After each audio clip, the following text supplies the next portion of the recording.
Good evening, and thank you for coming to Barcelona's cybersecurity virtual meetup. So, for the circumstances we are all living, this meetup is a first for two reasons. It's the first meetup between Women in Security Barcelona and Cyber Barcelona, two organizations that have a shared vision to build a local strong cybersecurity community in Barcelona. And the second one, this is for both of us our first virtual meetup.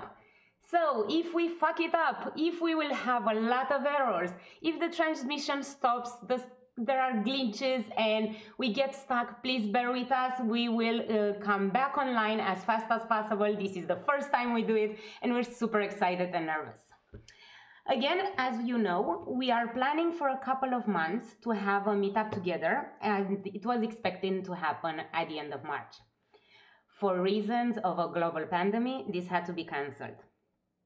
In those difficult times for everyone, we have decided to move this meetup to YouTube. We need more than ever to come together to help each other and to share how we are dealing with the new challenges that we are all facing around the world. As we have seen, more opportunistic cyber attacks and fraud are happening during this global pandemic.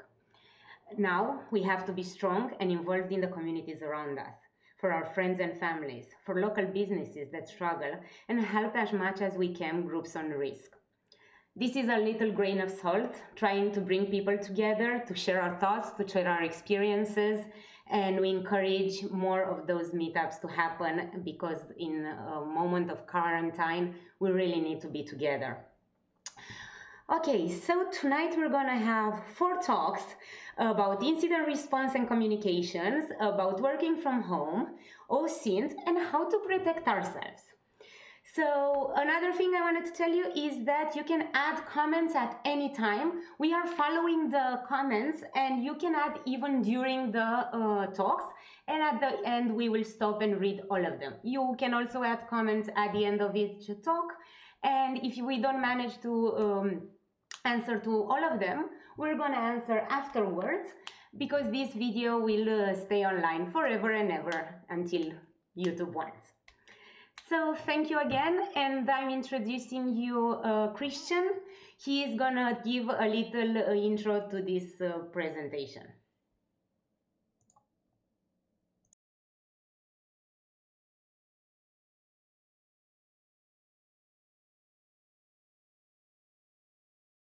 So thank you, Diana.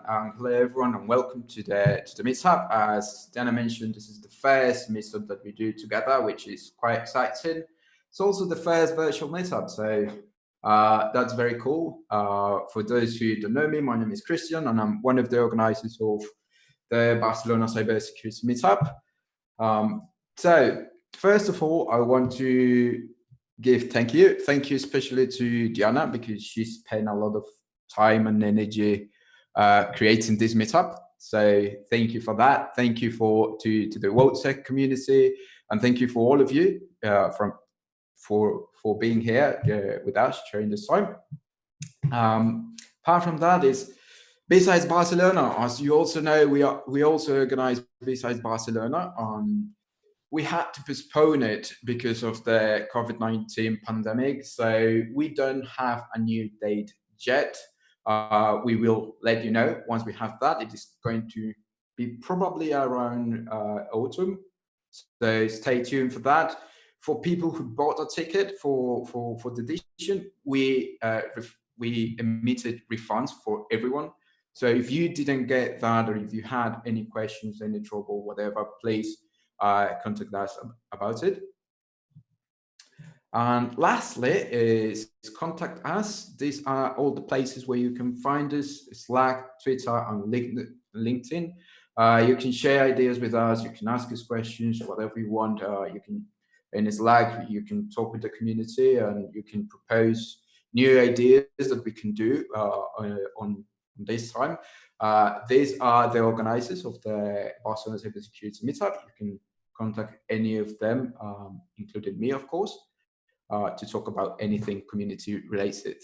And with that, I will introduce you. I will let you enjoy the fun. We're going to have the first talk by Diana. So Diana, if you can please start preparing that.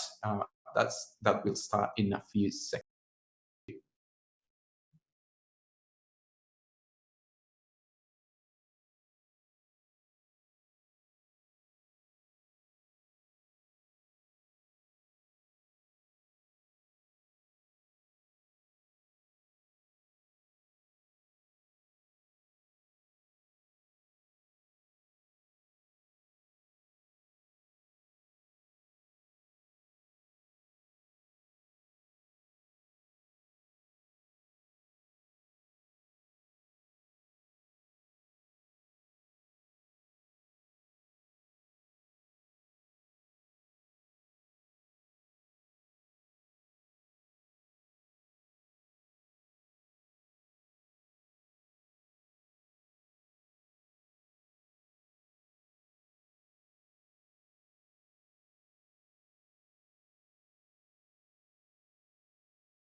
Hello everyone, you have just heard me a few minutes ago, and I also have the first presentation of this evening.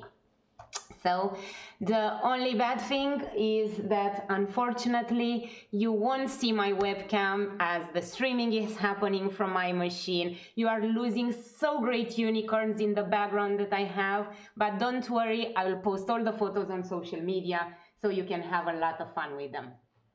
So the presentation I will have today is about remote incident response, and especially in the world of working from home, I think this is pretty useful.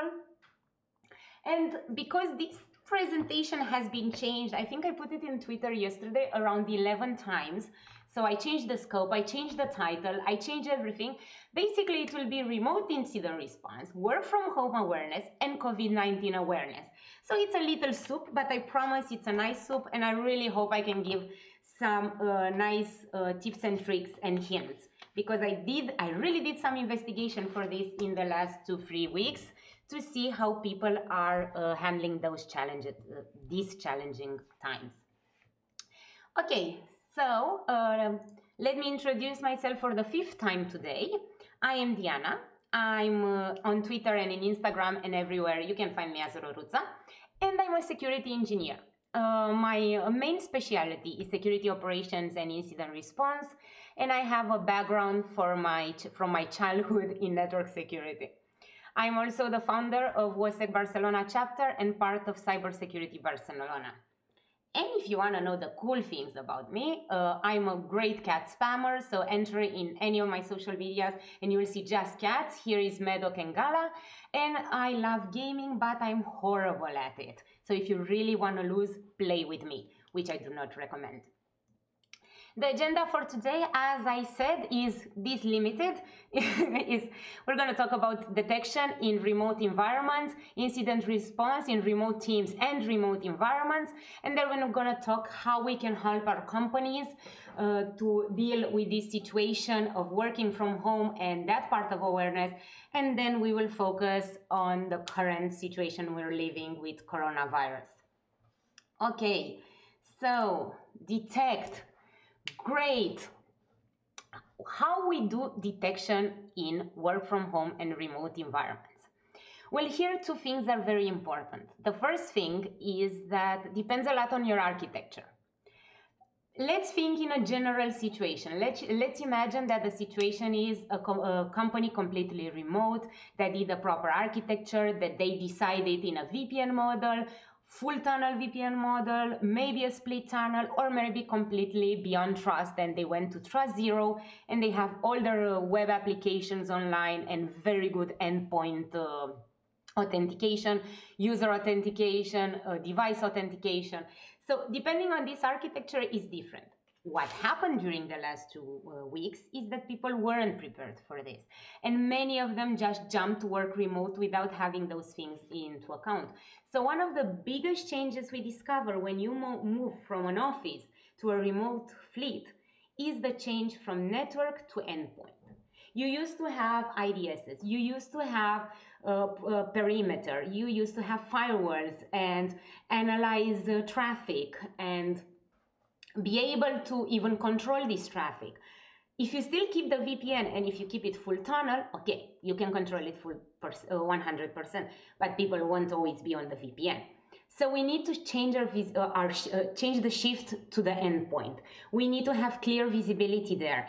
And the visibility that we lose on the network side, like DNS queries and network connections, we need to win in the endpoint. And there's several tricks on doing this. One of the tricks to do it is to have an EDR, and that is the easy one. EDR is endpoint detection and response, and that means that you basically have an agent in each endpoint, and there you can see all the activities at process level in a host, and you can also see all the DNS queries, or partially depending on the system, but it's very important in these cases to see it all because you don't have a second option. And then network connections that are outbound and inbound. Okay, so this is very nice, but what happens if we don't have an EDR or we do not have time to perform one? Well, then one of the tricks that we can use in such a situation is exactly to use some incident response tools. So we have a lot of tools that even if they're not in real time, they can help you periodically scan your devices and scan your fleet and try to get this information. Also, we can very easier, let's say, decent, collect logs from the endpoints and send them to a cloud facility, send them to some BigQuery, some AWS, or even in your on-prem facilities if you have that storage capacity. And going back to investigation tools, one of the things you can use is something like OS Query. You can use it in incident response, but you can do periodic queries every 5 minutes, 10 minutes. Yes, you might lose information, but it's still better than nothing. Also, you can use tools like Kansa or other PowerShell tools that help you interrogate end hosts. And for something like Mac, you can use OS6 Collect, which gives you all the information that it can collect from a host, including even a history of browsing. One of the questions that comes is, how do you deploy this? Basically, you deploy it with the same software deployment that you used to deploy your other projects packets, or your own updates. So this is pretty straightforward. If not, you can try to even ask for help from the user in this case, which is not very elegant, but we will see that having user support and employee support in those moments, because they pass through the same things we're passing and they also need to adapt to the new world, it's very important. Other things that we need to check about is, okay, but what we detect?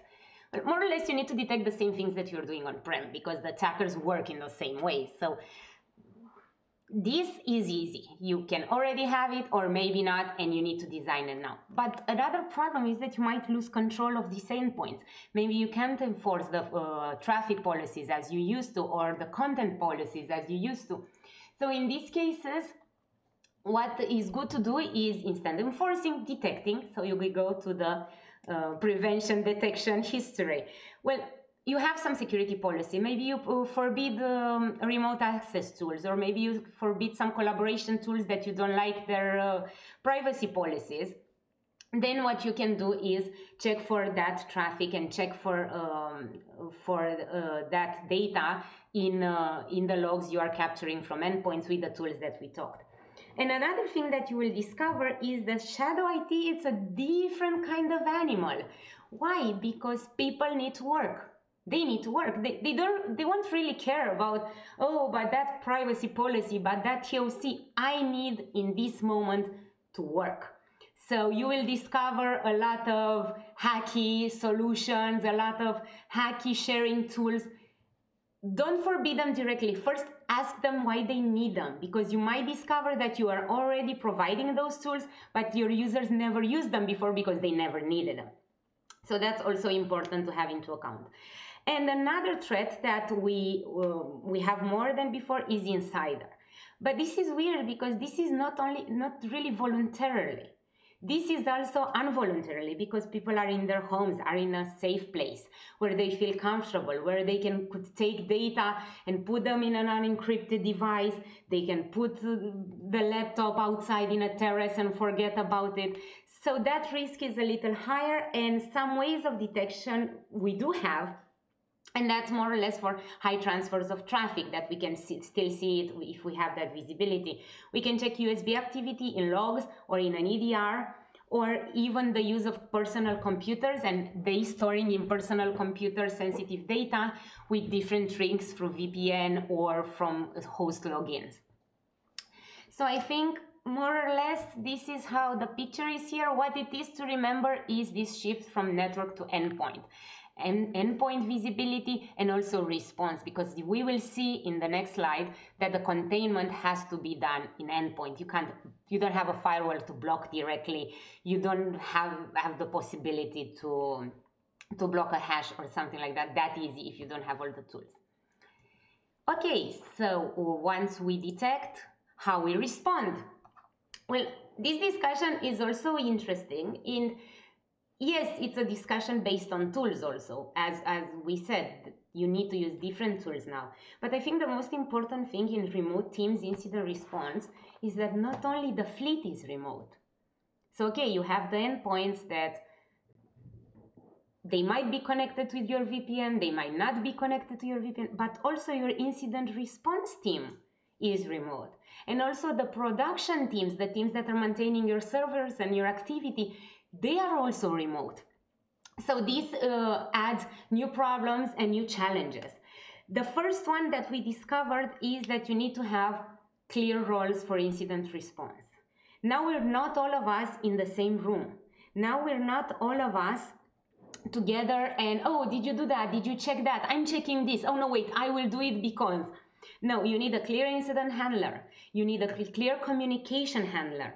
And if you discover that you don't have enough roles to have all these, at least make it clear that one of the analysts will be the incident manager, the handler, the one that gives updates to the stakeholders, and the one that gives action to the analysts and reports it. Other thing that is interesting is that the communications are different. Because again, you cannot assume other people know what you're thinking, and now you can't talk and say that. Everything has to be documented and written down. And also the communication is not only problematic intra-team, but even with other teams. Inside the team, we need a war room, and we will do a virtual war room. And I actually recommend having two. Have one for the incident for the analyst teams, where you update continually what action has everybody to do, when they need to provide an update for them, and be very sure that you don't have duplicate work, that you don't have two analysts working in the same time on the same thing. And then you need a separate war room where you have the stakeholders, where you have other teams, where you have the CISO, where you have the IT and other people interested, so they can put questions there and you can interact with them, gather their questions, and then prepare actions to answer those questions. And also don't overwhelm your analysts while doing this, because if they are analyzing and in the same time from exterior other questions come, it's disorienting. Okay. What else? Yes, try to do this as well with templates. Try to have for each communication and each update a template, because in a crisis, it's easier to copy paste something than to start writing it. And this takes us to having playbooks, having runbooks, having checklists, and being trained on them. What does this mean? Okay, I know that each incident is different. I know that it's impossible to have a playbook for each one, but at least a general one with the main steps that have been taken, communications, even basic things like create this channel, get the template from there, have all those things have to happen. And then we can have small checklists for small activities that we need to remember. Like, for example, checking login. You know, you have a user compromised, and check all the login activity that had to happen for a user with the tools you have. In which tools to check, even pre-done queries that can help you directly. So you never forget afterwards, oh yeah, I checked it in the cloud logs, but I forgot to check it in Active Directory, but because we are in moment of stress and we are alone. And then the documentation part. And this is extremely important because while you're in this incident, you need to document all you do, but then you don't need 25 pages just for one analysis. You need operational documents that you can fill in real time. Have a template. Have a template with what each one does. It doesn't matter how organized it is or not. Analyst, action, status, finding, done or not done, or what we expect to find. And this way, the incident handler and maybe even incident writer, if it's a very big incident, can maintain it updated. And if anybody starts coming and asks, what's our status? You just send him to that document. And it's easier with the communication with everybody. And okay, this is on our part, but what do we do with other users or with other teams? They need to be tested, they need to be trained in those procedures. And one of the things that we're going to talk later is that we do not want to talk with our teams only when an incident happens. We need to talk with our user continually. They need to know all the people in security. They need to know their faces. They need to know everything. So train your users on what can happen if a shit hits the fan, as Irene will gonna show us soon. Talk to the other teams and tell them, look, if we will contact you with something ugly, this is how we're doing it. This is our documentation. And even if they forget, at least they have it on the back of their head. And that takes us a little to containment, which in production, containment works in the same way. It doesn't matter where you have your engineers. Normally, engineering teams are separate. But what do you do with an end host that is compromised? You can have containment measures if you have an EDR. You can send scripts there, you can block ports, it's easy. What you do if you don't have that? You can create some custom scripts and make the user run or send them. And in the end, even have remote acquisition of memory and of disk, which now we go into problems with bandwidth, but let's not go there. Another thing we need to be very mindful is, what if you leave that user without a laptop? If you're in the office, you just get up, go to IT and ask them for another laptop. In these conditions, you have to need a clear procedure of how you ship that laptop and how they receive a new one and how you do onboarding. So very important to think about that as well. And yes, it can be challenging, it's difficult, but there are many teams that are doing it already. There are, GitLab, for example, has even a blog where they explain how they're doing detection and response because they have a 100% remote company. And there are many companies like that that share their knowledge. So everything is at a Google tips away. And here are some tools that I found to be very useful during this. As you said, custom tools, do your own. You have OS Query, you have Redline by FireEye, you have Kansa, and so many other PowerShell-based tools, OXX Collector. There are many for Linux. And for communications, you can have Slack. If you don't like Slack, you can have Microsoft Teams, and many others. And also I put Rocket Chat because that's a cool little one that can be installed in your own servers.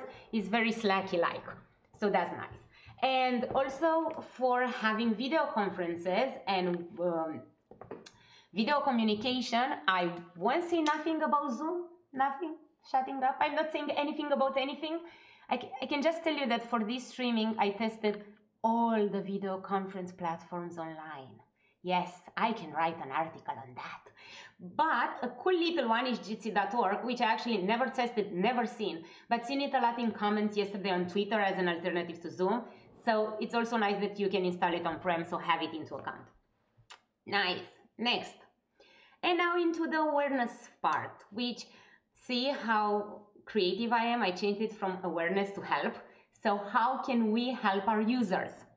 How can we help our users to stay safe when they're remote? Well, as we said, it's a new situation and there are new risks.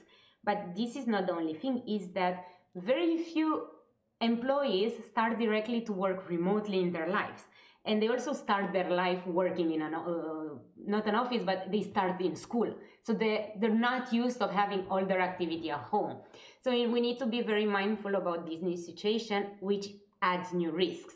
And the risks that we discovered, we talked a little in detection, but are pretty straightforward.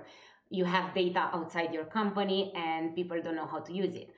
They're allowed to use their laptops from coffee shops, and they leave their computer unlocked and go to smoke a cigarette outside. They make photos of their cats when they work with them and put them on Twitter afterwards, and you can see half of the information of the company. They share screens with conference calls. A lot of things can happen. You can even have your desk pointing the window. But I saw that in a lot of companies around Barcelona, so I have nothing to say about that.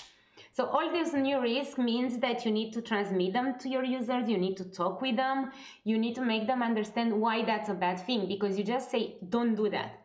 You know, you're in the office, lock your screen. Why should I lock my screen in the office? I'm around my teammates. No, it's dangerous not to lock your screen. But you're next to me, danger of whom? We have protection for people. You know, there are interesting discussions that might arise and questions that your users can have if you don't give clear examples. You need to make them understand why you ask something. It's when we go to a doctor, we want to understand what is happening to us. When we go to an accountant, we want to understand why we need to do the taxes as we do. So it's very important that teach them how to adapt the house, teach them how to be isolated, how to change default passwords, what type of software to use or not to use, how not to connect from their personal computers, and if they do, can you detect that? And then another very important part is to make them trust security. As we said, if they only see the security people when they have a malware or when they did something bad, they won't trust you. They'll say, they're here just to bother me. Have direct channels. Make them know how to contact you. They can contact you for anything. That's the idea. That's the idea here with guilt-free. Okay, I fucked it up. We all fuck it up. Even security professionals fuck it up. We're not perfect. Make them not be afraid and teach them. And it will be fun and they will like them. And as we said, stay in continual contact. Always. Just give them some memes, say hi, participate in events. Is very important to be connected with your company because you protect them as well. So we care about security, we care about their security. And also make it fun. Security is so much fun. It's discovering what can happen bad and how you can detect it is so satisfactory that it's a shame others can't join. So make awareness fun. Teach them tricks. Teach them how to be safe. Also, just so you know that there are a lot of easy resources where you can find now about work from home security, about security in general. Search Twitter, Sans gives us their awareness work from home kit, free and open. It's a great inspiration. And also the same thing from ENISA, the UAE agency for cybersecurity. And you can find there even games and other things for kids. And now we go to talk about the situation we're living now, which is about coronavirus pandemic and how in 2 weeks everybody started working from home. Yes, it's possible, and no, it wasn't easy. And congratulations to all the IT teams in the world that worked their asses off for the last month. You are the fucking heroes. So we also need to understand now that this is not a normal situation. Those people were not trained to work from home. Security was not prepared for a complete work from home environment. So we need to have a lot of empathy. We need to have more empathy than we ever had in our lives because they're not just working from home. They are as stressed as we are about the friends and family. They are as exhausted as not leaving the four walls as we are. And some have kids, some have adolescents, some have parents, and it's not easy. And also, try to help them. Try to help them with tools for collaboration. Try not to say so much no, but be very careful about ad hoc solution. Check your perimeter. Because this is what happens from January 12, 2012. 40% increase in RDP ports open. And let's be honest, it's a lot of attacks happen through RDP or through VPN with default passwords. So it's very important to have them checked. Get Shodan and go over your IPs and go over your network. Be sure nobody left any new hole open in the last month. and other similar things, changing authentication, lowering of authentication, removal of second factor because it's easier. Where you can't control, detect. Find a way to detect that is happening. Consider high, how you call them, high risk users and high risk devices, and extra monitor that shit. Oh my God, I'm talking so bad and I'm on YouTube. I'm so sorry and so poorly educated. Okay, another thing that we have discovered is a very high increase in risk and fraud. This is very sad. This is one of the saddest things that are happening now, that people are actually taking advantage of it. And there are many groups of volunteers that are happening. You can find them in LinkedIn and in Twitter. And this is why we're needed now. We need to help protect our family and friends, our little organizations around the hospitals, because now they are in the bullet's eye. Everybody's after them because they are very open. Oh, they're surely gonna pay. They can't stay without work today or without computers. So please be extra careful, increase your phishing capabilities and detections, increase your security awareness in phishing. There are many threat intel links and resources online where you can find information about domains that are related with fraud. Please follow them and try to create create more awareness. Also, now we need to be very careful about social network sharing. As we said, we all work from home and it's fun and it's new, and we have cats with us and we like to share photos of our setup or of our inexistent setup because we don't have an office at home. And people share this online, and I've seen so much confidential data. Start searching for your company online, for your hashtag online, and see if something phishing is happening. Also, the insider threat has increased, and you need to understand that some companies, even if they work online, they are afraid for their jobs. So you need to keep a closer eye on this activity, on how people are using your data, of how data flows now outside of your company, and be a little prepared for everything. So yeah, we have a difficult time.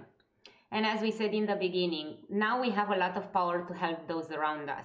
Share with your family and friends how to be safe from phishing. Help a small company to revamp their spamming filters, or anything that you think about. There are other ideas online. Help them be safe from mostly from phishing and from fraud applications, fraud links to see statistics and false news. So this is on us, guys. It's all time to shine and to be helpful and not only say no. And also, now we have little ones around the house, and a great opportunities to play with them and to teach them security. So I googled a little. It's full about little capture the flags for kids, little cryptographic challenges for kids. So I think it's very important to take advantage of these times that we're with our children and introduce them and help them to for future even security professionals, we might say. Okay, so thank you very much. And please, if you have any questions, I'm open to answer them.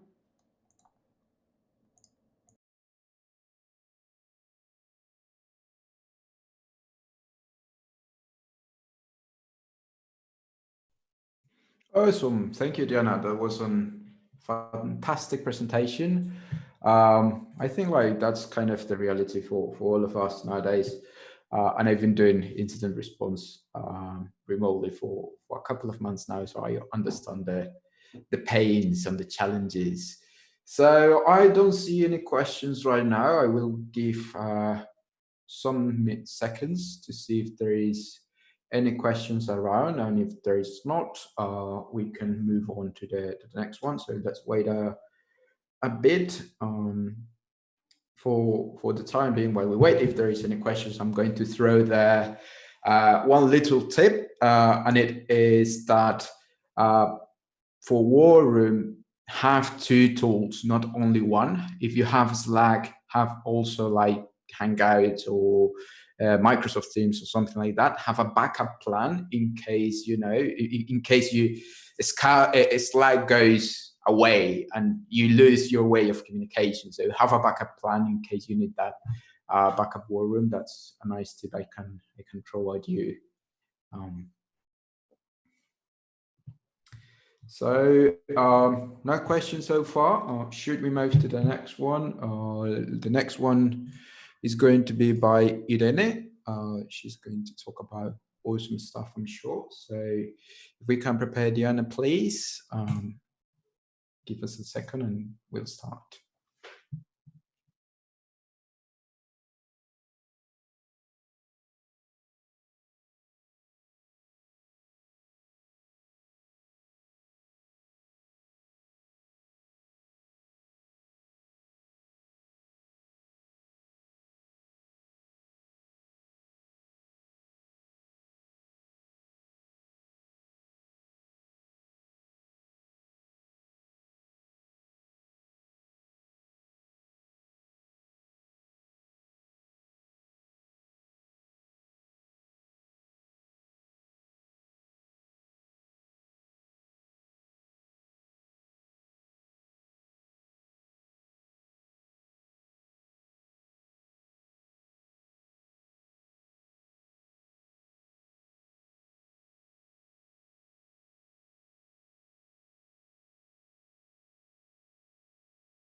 Okay, well, hi, welcome everyone. Well, I was reading the comments before and I saw that some people were saying that we shouldn't swear. Well, let me tell you something, that when we have an incident, you swear. That's it. And that's why this talk is called When Shit Hits the Fan, which is a really descriptive title. And it's gonna talk about how to manage a crisis or an incident from a communication point of view. So yeah, this talk is a little bit outside of the scope of security itself, but you security guys, you handle a lot of crises and incidents, and now at the moment this is more relevant than ever. Actually, handling an incident from a communicative point of view gracefully without hiccups, and even if you are on fire, actually makes a huge difference for your colleagues and your business, actually. So, okay. Actually, well, let's start from the beginning. Who am I? I'm Irene Rodríguez. I'm a technical writer at King. I am, well, technical writer is a kind of obscure job, but it's that kind of person that fixes your typos and does your formatting and so on, and writes documentation in Confluence, all this kind of shit. You might have heard about it. I am born and raised in Barcelona, and I am passionate about tech, which means I am a bit of a nerd and I love learning about pretty much everything. Okay, so we're going to talk about a little bit what's an incident, how to be prepared for an incident from a communication point of view, what to do when actually shit hits the fan, what to do and what to do after the incident, because an incident doesn't finish just when an incident finishes. Okay, so well, basically, as you can see in this pretty GIF, an incident is any disruptive event that threatens your organization. That's pretty much anything like malware, denial of service, passwords, and so on. So like it's pretty much anything that can affect the public. Public meaning your employees or like your customers, in case you work in a company that has customers, like public facing and so on. So I'm just going to talk about like this kind of public facing incidents, like the internal incidents that Diana was talking about. I don't have anything to say. I leave that for Diana. She's great. She knows what she does. So basically, you need to communicate any incident that affects users. This is the first thing that you need to have in mind. You just shouldn't like sweat it and say like, it doesn't matter. I don't care. I don't mind. That's not something that you should do. And actually, I'm gonna make a little bit an interruption here, but like if you think about it, like crisis management and risk management are two different things, which kind of overlap. But risk management is something that is strategic and you would do before an incident happens. But crisis management is what you do when the incident has happened. And that's key in any kind of business. It's really important to be prepared. So how do we handle this?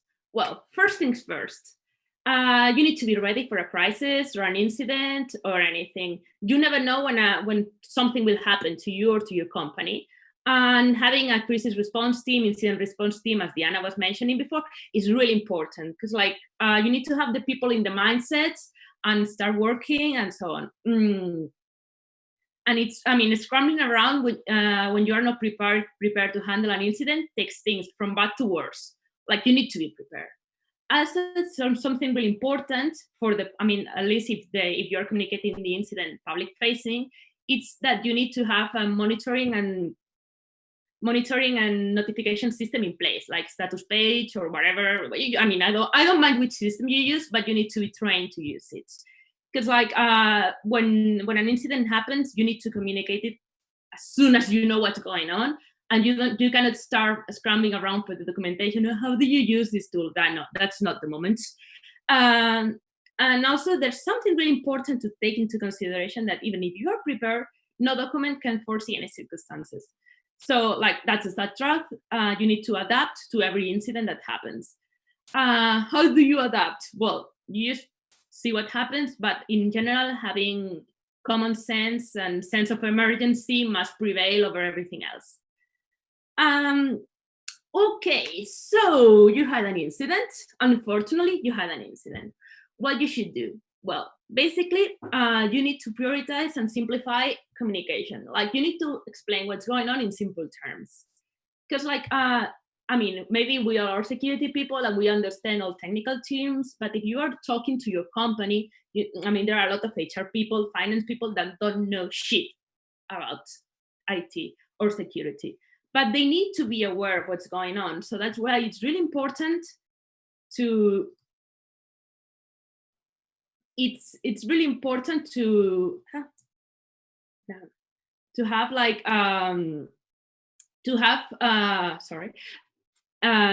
be really simple. And if you are asked questions, if you are working security and someone asks questions, you cannot just say no comments. Even if you are assessing still the situation, you simply say that we are assessing the situation and we don't really know yet. But you cannot say no comments. That's just not okay. That is something that should never be done. Okay. Another really important thing when you have had an incident is being honest, completely honest and human. It's not the moment. It's never the moment for corporate crap, but in a crisis and an incident, no one wants to hear this corporate bullshit that you don't understand what's going on. So when shit hits the fan, the first rule is turning off the fan and then stepping back and thinking and putting yourself in your customer, your stakeholder shoes, and say, who would I feel if this happened to me? We are all human, and this is something really important to take into consideration. Also, something really important is updating users at every moment. Seriously, there's nothing worse than being kept in the dark. And actually, if you don't update users, it's when rumors start, and you don't want to have rumors around your business, your department, anything. You don't want rumors, believe me. So go when you know what's going on next, just update your users. That's it. That's perfect. Okay. So yeah, seriously, communication is key in how businesses deal with outbreaks of any type, not only security incidents, but in general. So waiting to respond until something has happened is not an option. And you need to think that confusion will degrade everything much, much farther. So once you say that you have finished the incident and so on, you have acknowledged the situation, which is really important. You haven't beat around the bush, which is also really important. You should do a proper investigation and so on, which that's probably the all security people can do that, and I trust you to do that. But after an incident, from a communication point of view, what it's really important to do is regain trust from your users, being that your employees or your customers, your stakeholders. So it's really important. Once everything has settled down, just follow up and summarize everything that happened during the incidents, and reassure customers that you have put, customers or employees or whatever, you have put all the measures in place to make sure that this doesn't happen again. Because like, if you don't do this, you can lose your reputation as a business, and you don't want to do that, because like this means money, and we don't want to lose money. We are all here to make money, so that's it. And well, like, it's funny because today I just saw this. Well, you know, you might have heard about Zoom, right? And its security flaws. Well, today Zoom has published communication about this topic, this particular topic that they have been handling for like the last couple of days or so on. And I thought it was great. Like, if you can check it out, go ahead, because it's a really good example of how this should be done. Because like, seriously, it's a really human approach, and they really explain what actions have they taken, just like to make sure that this doesn't happen again, and what are the next steps. So even if they had like a big incident, which they did, and no one trusts their brand anymore, they are working hard to regain this trust, and like to make sure that, you know, like, I mean, at least you see that they are a business that care. And this is something that's really important. This is what everyone wants to see. You know, that you are a business, that you care, and you will put the measures to ensure that this kind of incident doesn't happen ever again. And that's pretty much it. Like, seriously, like when you have an incident, you just put off the fire and start communicating. And like, seriously, being human is the most important thing, and updating your users, that's it. And how you handle this makes a big, big difference. So like, trust your communication specialists around you, because like we can help you. We can help you regaining your users back. Okay, so like there are 3 keys that are really important to like this kind of communication thing, and it's being proactive, being transparent, and being accountable. If you see an incident, go fucking stop it. And this is what is being proactive. Being transparent is okay, you have an incident, and it affected users. Go ahead and say, there's no shame in saying that. Like, it happens to the best of us. So like, transparency is key here, and be accountable, which is also super important, because like you are a person. So like, I mean, you will take care of your actions. And if you did something wrong, you will demonstrate the public opinion that you care. And that's pretty much it. If this was a real meetup, this is where questions would go. But this is not a real meetup. So if you have any questions, just leave them in the comments or in the chat or whatever, and we will answer to you. And that's pretty much it. Thank you very much.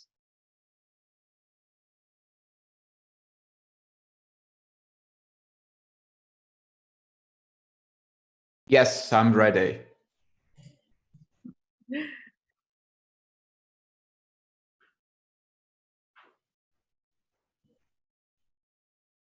Oh, so thank you, Irene. That was an awesome presentation. I think you brought up really important points. Like I want to stress, like, you know, communication is really key, especially if you are working on remote teams, remote incident response and stuff like that. And that when you work with different teams, like from different departments, and maybe they are not as technical as you are, you need to really communicate well, communicate just straight to the point, and that everyone understands. And one of the hardest things that anyone has to do is keep it quiet and stop everyone from just shouting at the same time.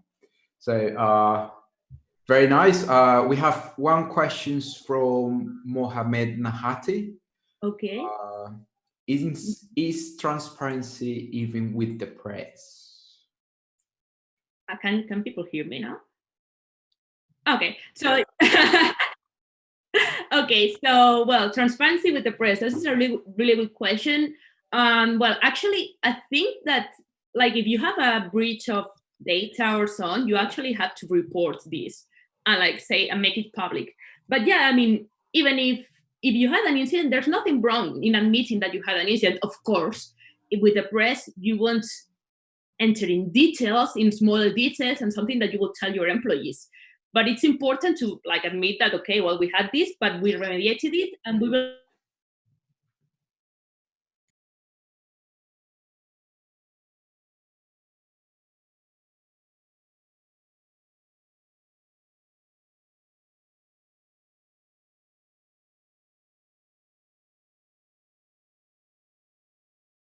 You should know.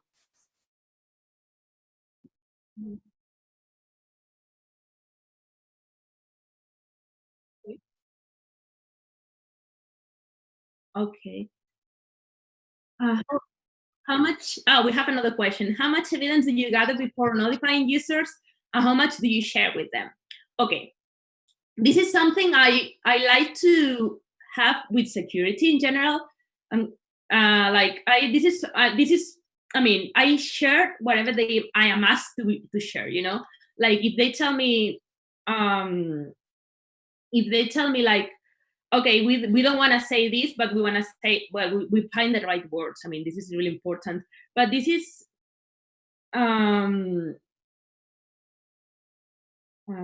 this is like this is up to the security team. I mean, there are things that I don't.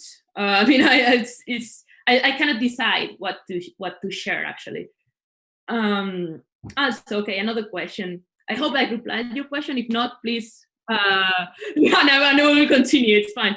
But seriously, this is up to the security team. I mean, whatever they tell you that you can share or not, you know. But of course, as a communication specialist, you need to make the right questions, you know.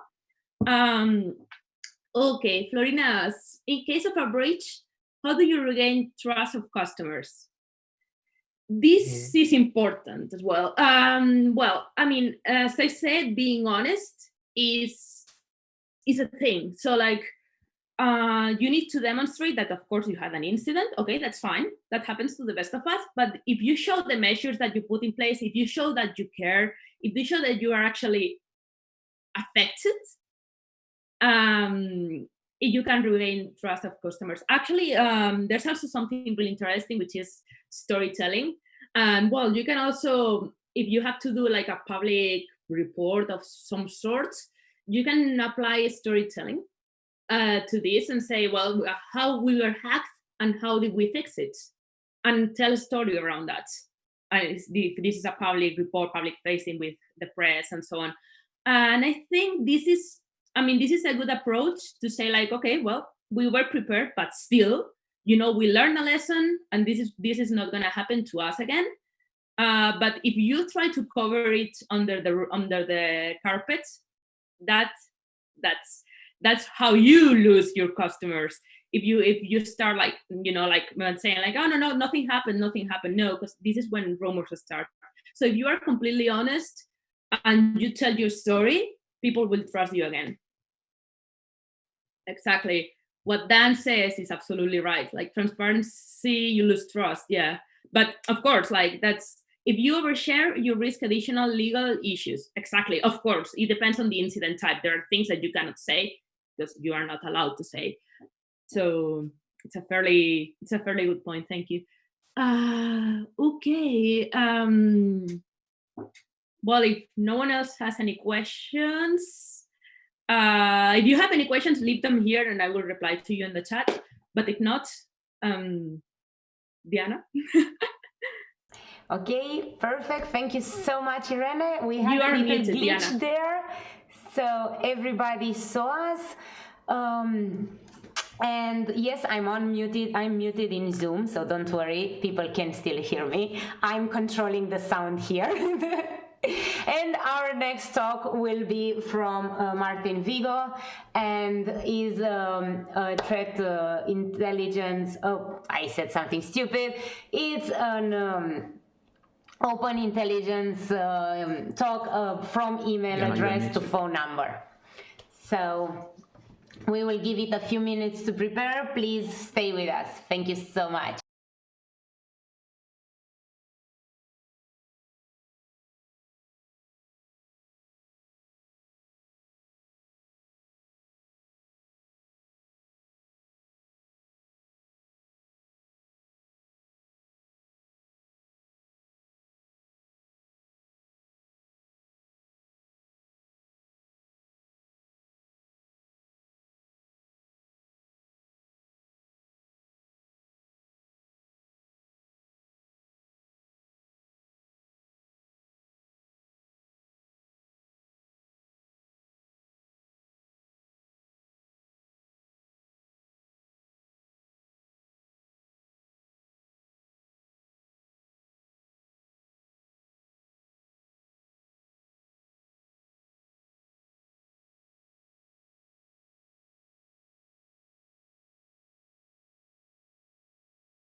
So I'm good to go?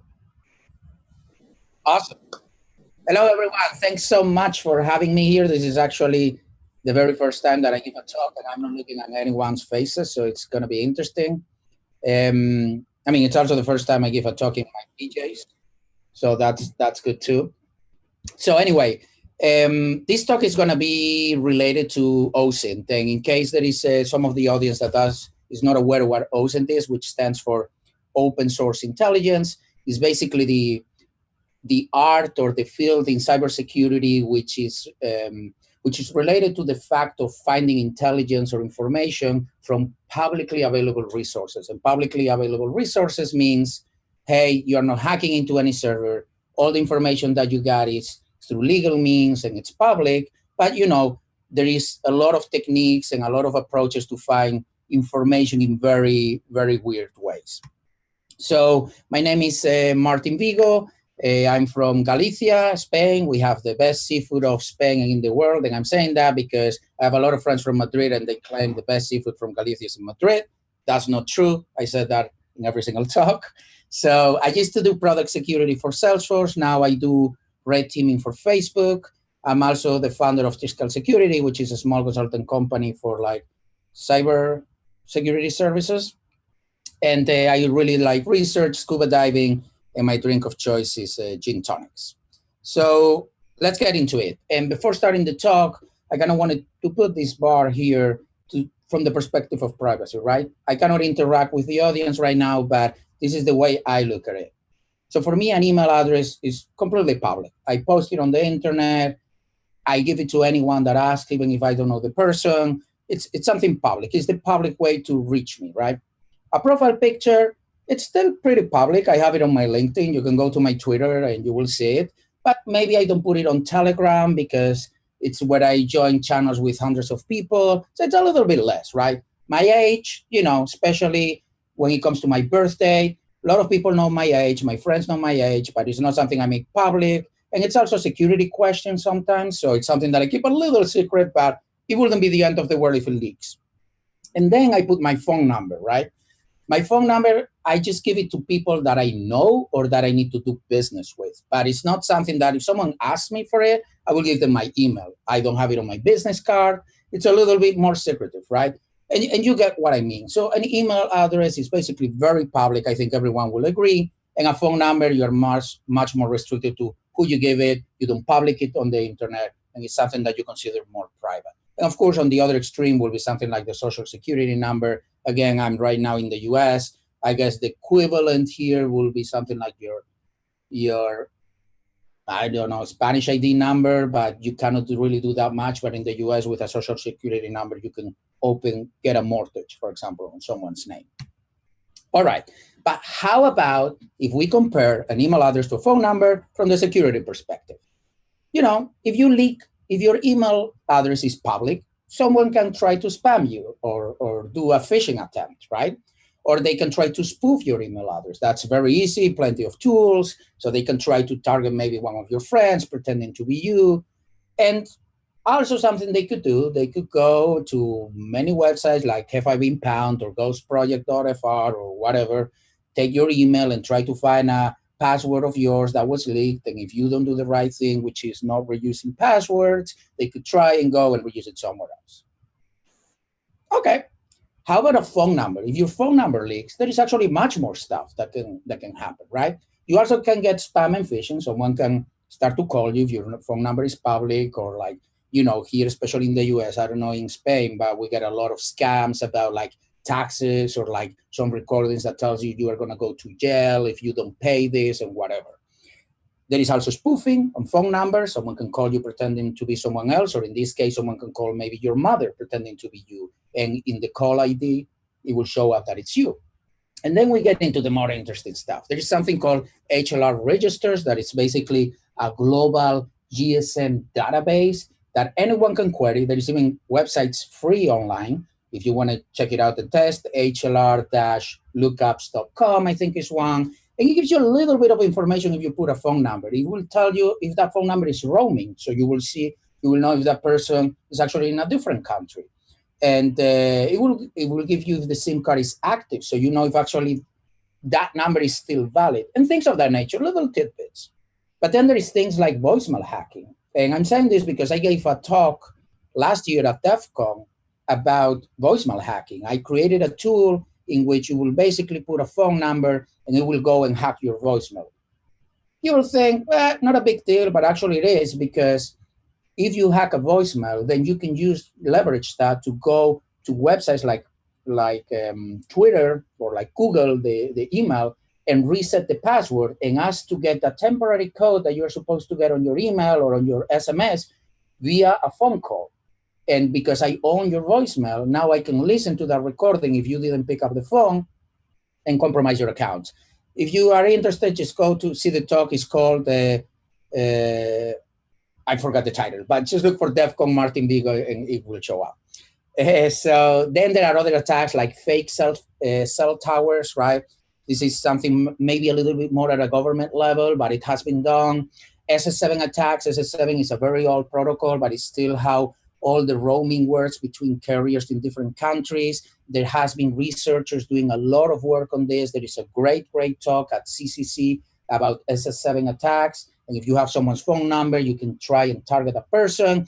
And then the classic that everyone heard about, it's super simple from the technical perspective because it only requires social engineering, but the impact is huge. Like a lot of Bitcoins have been stolen this way, which is SIM swapping, which is basically convince somehow a carrier to swap a phone number to a SIM card that the attacker has, and then you basically own that phone number.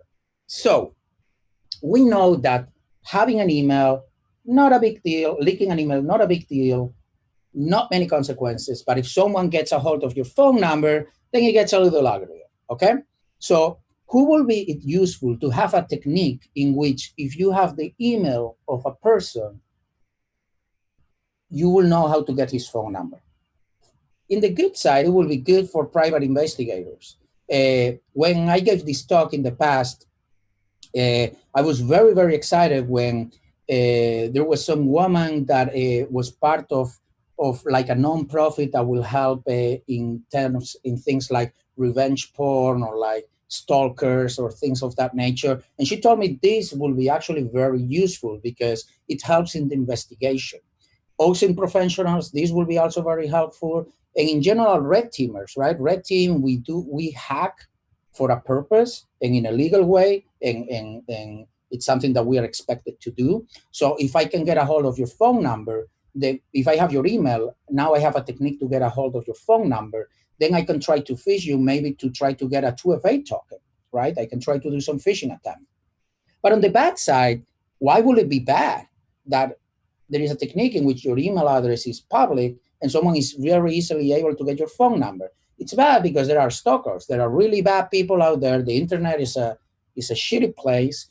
And there is a lot, especially women are very targeted with this, or I've seen many cases of swatting, like guys playing video games and like someone gets upset at each other.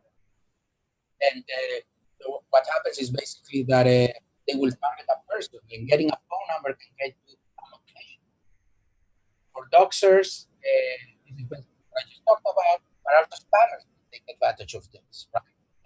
They can collect public email addresses and then get phone numbers, kind of be more aggressive in their spam. I think someone is unmuted on the somewhere. If they could mute themselves. So what are the? Thank you so much. Appreciate it. So what are the classic methodologies, right?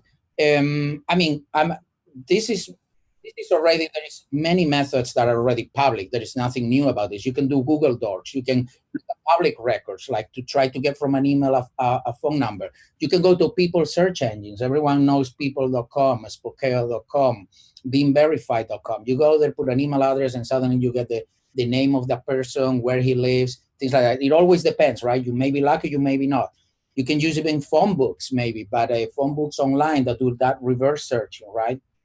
Or you can go to data leaks. Many data leaks contain email addresses and phone numbers.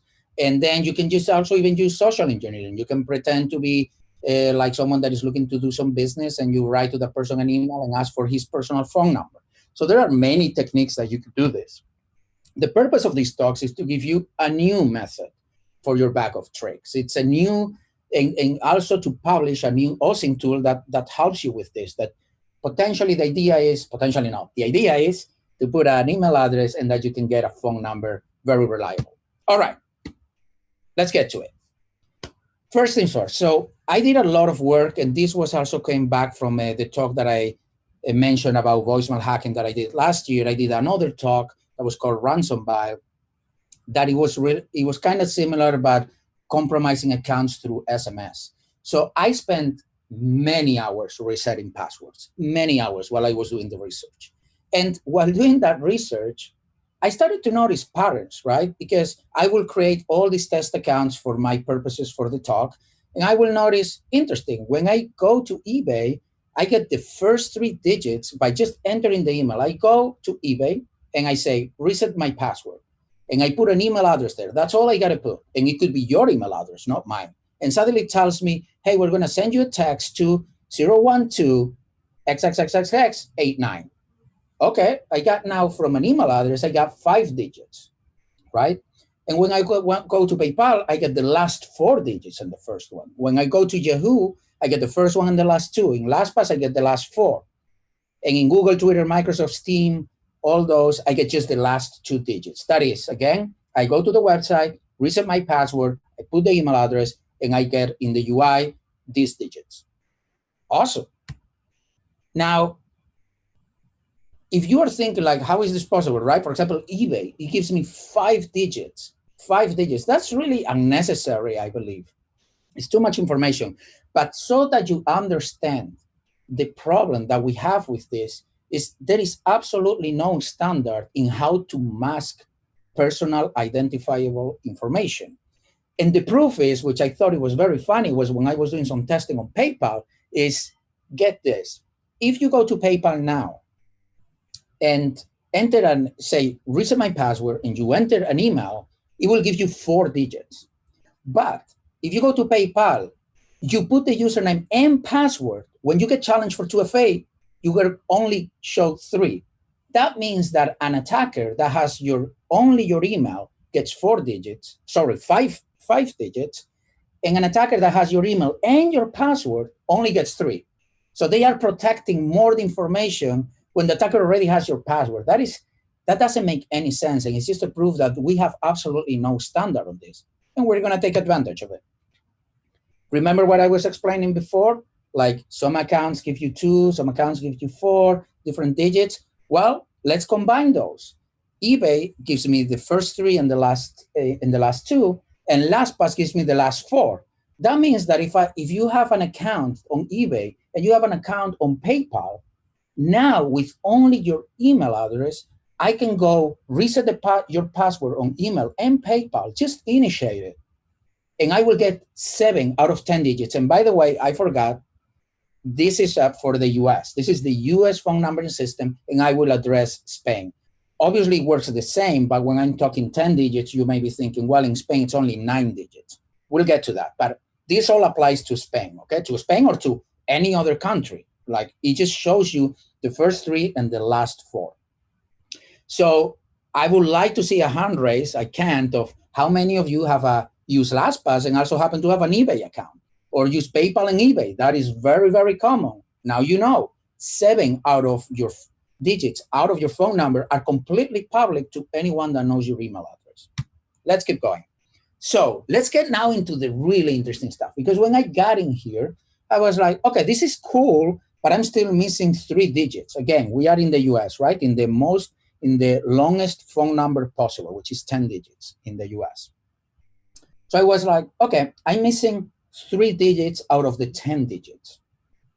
But now let me focus on which digits I'm missing and not how many I'm missing.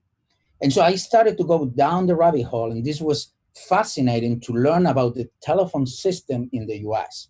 So in the US, phone numbers have 10 digits, right? And I'm always focusing, it applies also for landlines, but I'm mostly interested in mobile devices because, one, that's what we use for accounts, right? You don't register a Facebook account with your landline. And second, pretty much landlines are not existent anymore. So the first 3 digits are what are considered in the US the area code. And this applies for mobile devices, for mobile phone numbers.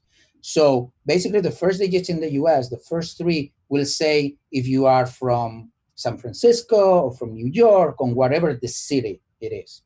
Then the next 3 digits are what it's called the exchange.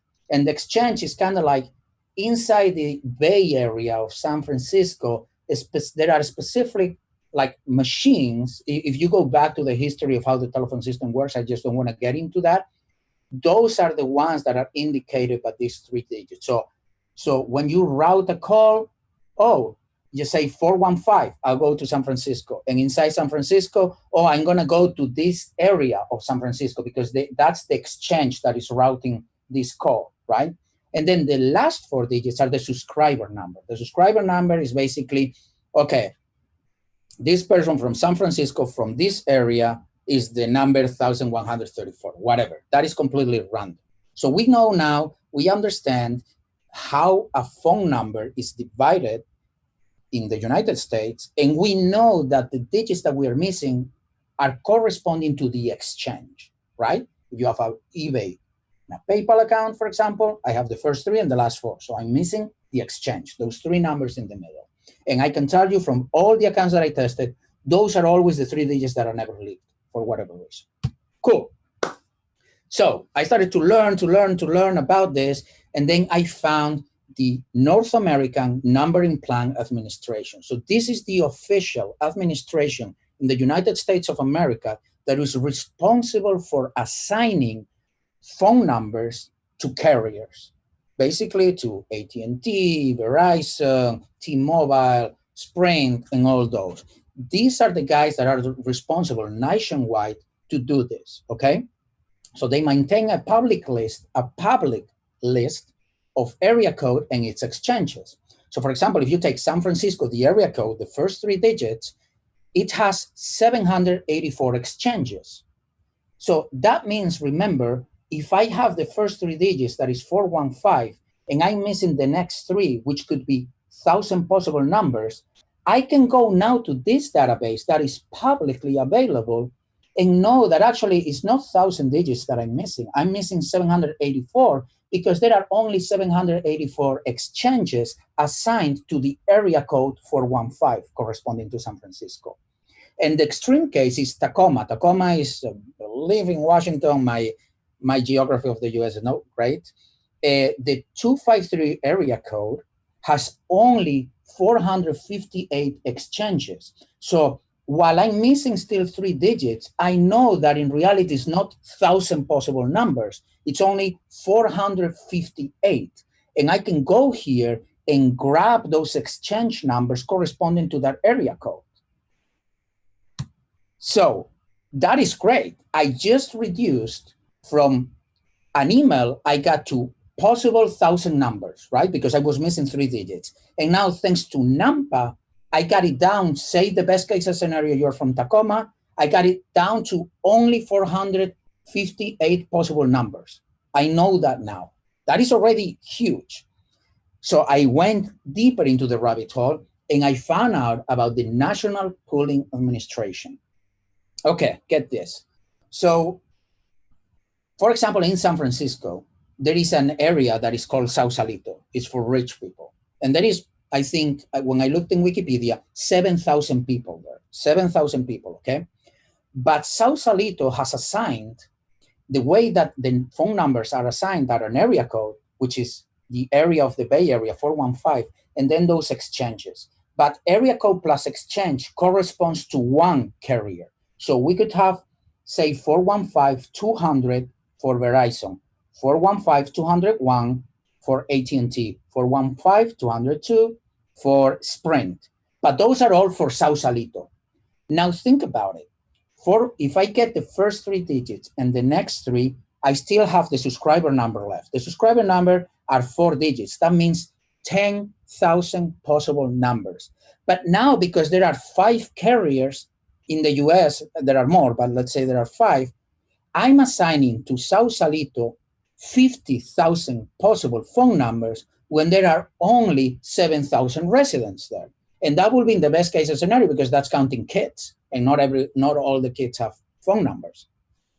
So the FCC, which is basically the organization here that deals with all the electronics and all that stuff, is a public organization, realized this. We are wasting a lot of phone numbers that are never going to be assigned.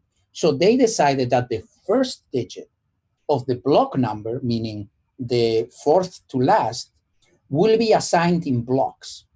That means that now, instead of assigning 415-200 to AT&T and 415-201 to AT&T to Verizon, we will assign 415-200 0 to AT&T, 415-200 to Verizon, 415-200 2, and so the batches that are assigned are in the thousands and not in the 10,000s. Make sense? So we are not wasting that many phone numbers. And once again, this is a public available database that I found. This is amazing because now, if I have the first 3 digits and I have the last 4, I have the area code and I have the subscriber number. So I can further get rid of exchanges that do not exist because they are not assigned to the subscriber number that is supposed to be assigned to that exchange. Make sense? So I'm correlating all that information to keep reducing those digits that I don't know, so I can reduce the possibilities. So effectively, so to put all this together, if I have my target is from Tacoma and he has an eBay and a PayPal account, first I have eBay gives me the US area code. PayPal gives me the subscriber number. Now I use NAMPA, which gives us 458 valid exchange numbers for the area code 253. And then I use the pooling administration to get rid of additional 13 exchanges because those don't have a subscriber number, the number 9. So great. We just reduced from 10 digits, what is that, 1 billion? Or yeah, so we got from impossible able to guess, which is we don't know any digit, thanks to an email and public available information, to only 445 possible numbers left. That's already a big achievement, but let's go deeper, okay? So when I got to this, I was like, okay, this is great. This is already quite interesting, but I want to have a completely reliable way from an email address to get a phone number. That's what I want. And this is when I kind of got the aha moment. Remember, I spent a lot of time for my previous research resetting passwords. And then I noticed was like, wait a second, I remember that I could reset passwords using a phone number. I remember that. Rather than an email, I go and I reset a password with a phone number, and it will show me part of the email address it is assigned to. So I'm effectively using the same attack vector I was using before. Remember, I put an email address and I get some digits of the phone number. Now I'm using that in reverse. I'm putting a phone number and I get some letters of the email. And remember, because I only have 445 possible phone numbers now after doing all the previous work, I can perfectly automate this, start to reset passwords based on that list of 445 phone numbers. Look at the masked email that I get back and correlate it to the original email, and I will get the phone number. And this is, for example, in Amazon, if I put a phone number, it will give me the first letter of the email, the first and last letter of the username and the entire domain. But also the stars in the UI correspond to the length of the missing character. So I know the length of the username. Twitter gives me the first 2 and the first letter of the domain.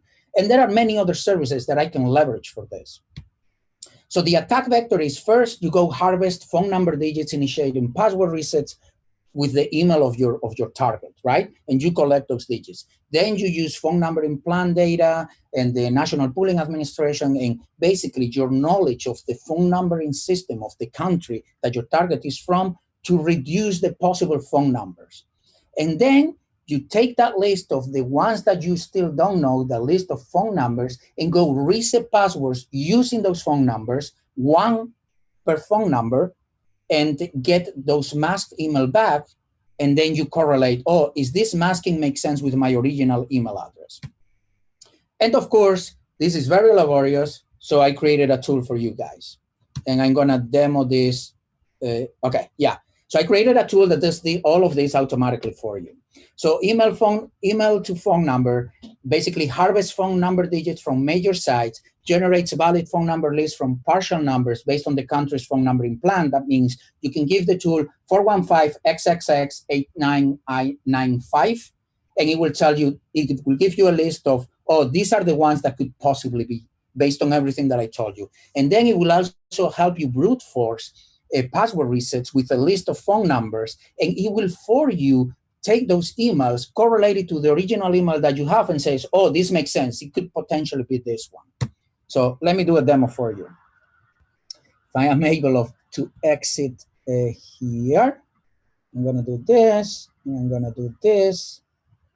And I hope you guys can see this. Can someone give me, well, I hope you guys are seeing this. So I'm gonna put it back. Okay, perfecto. ¿Cómo? Ah, vale, perfecto. So as you see, we are taking that victim's number, right? So you see here the tool has several options. Oh. Okay, 1 second.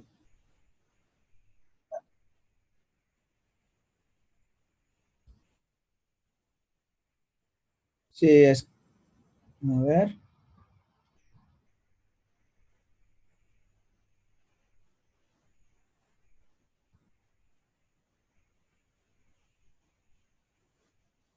Sí, es que creo que le di aquí a compartir. Si no, bueno, si me estoy alargando mucho, me puedo saltar la demo y ya está, no pasa nada.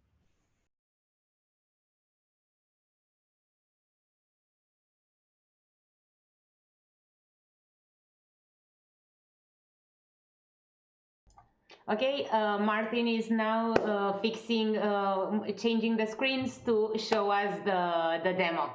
So 2 seconds, stay with us. Perfect, thank you. 1 second is done.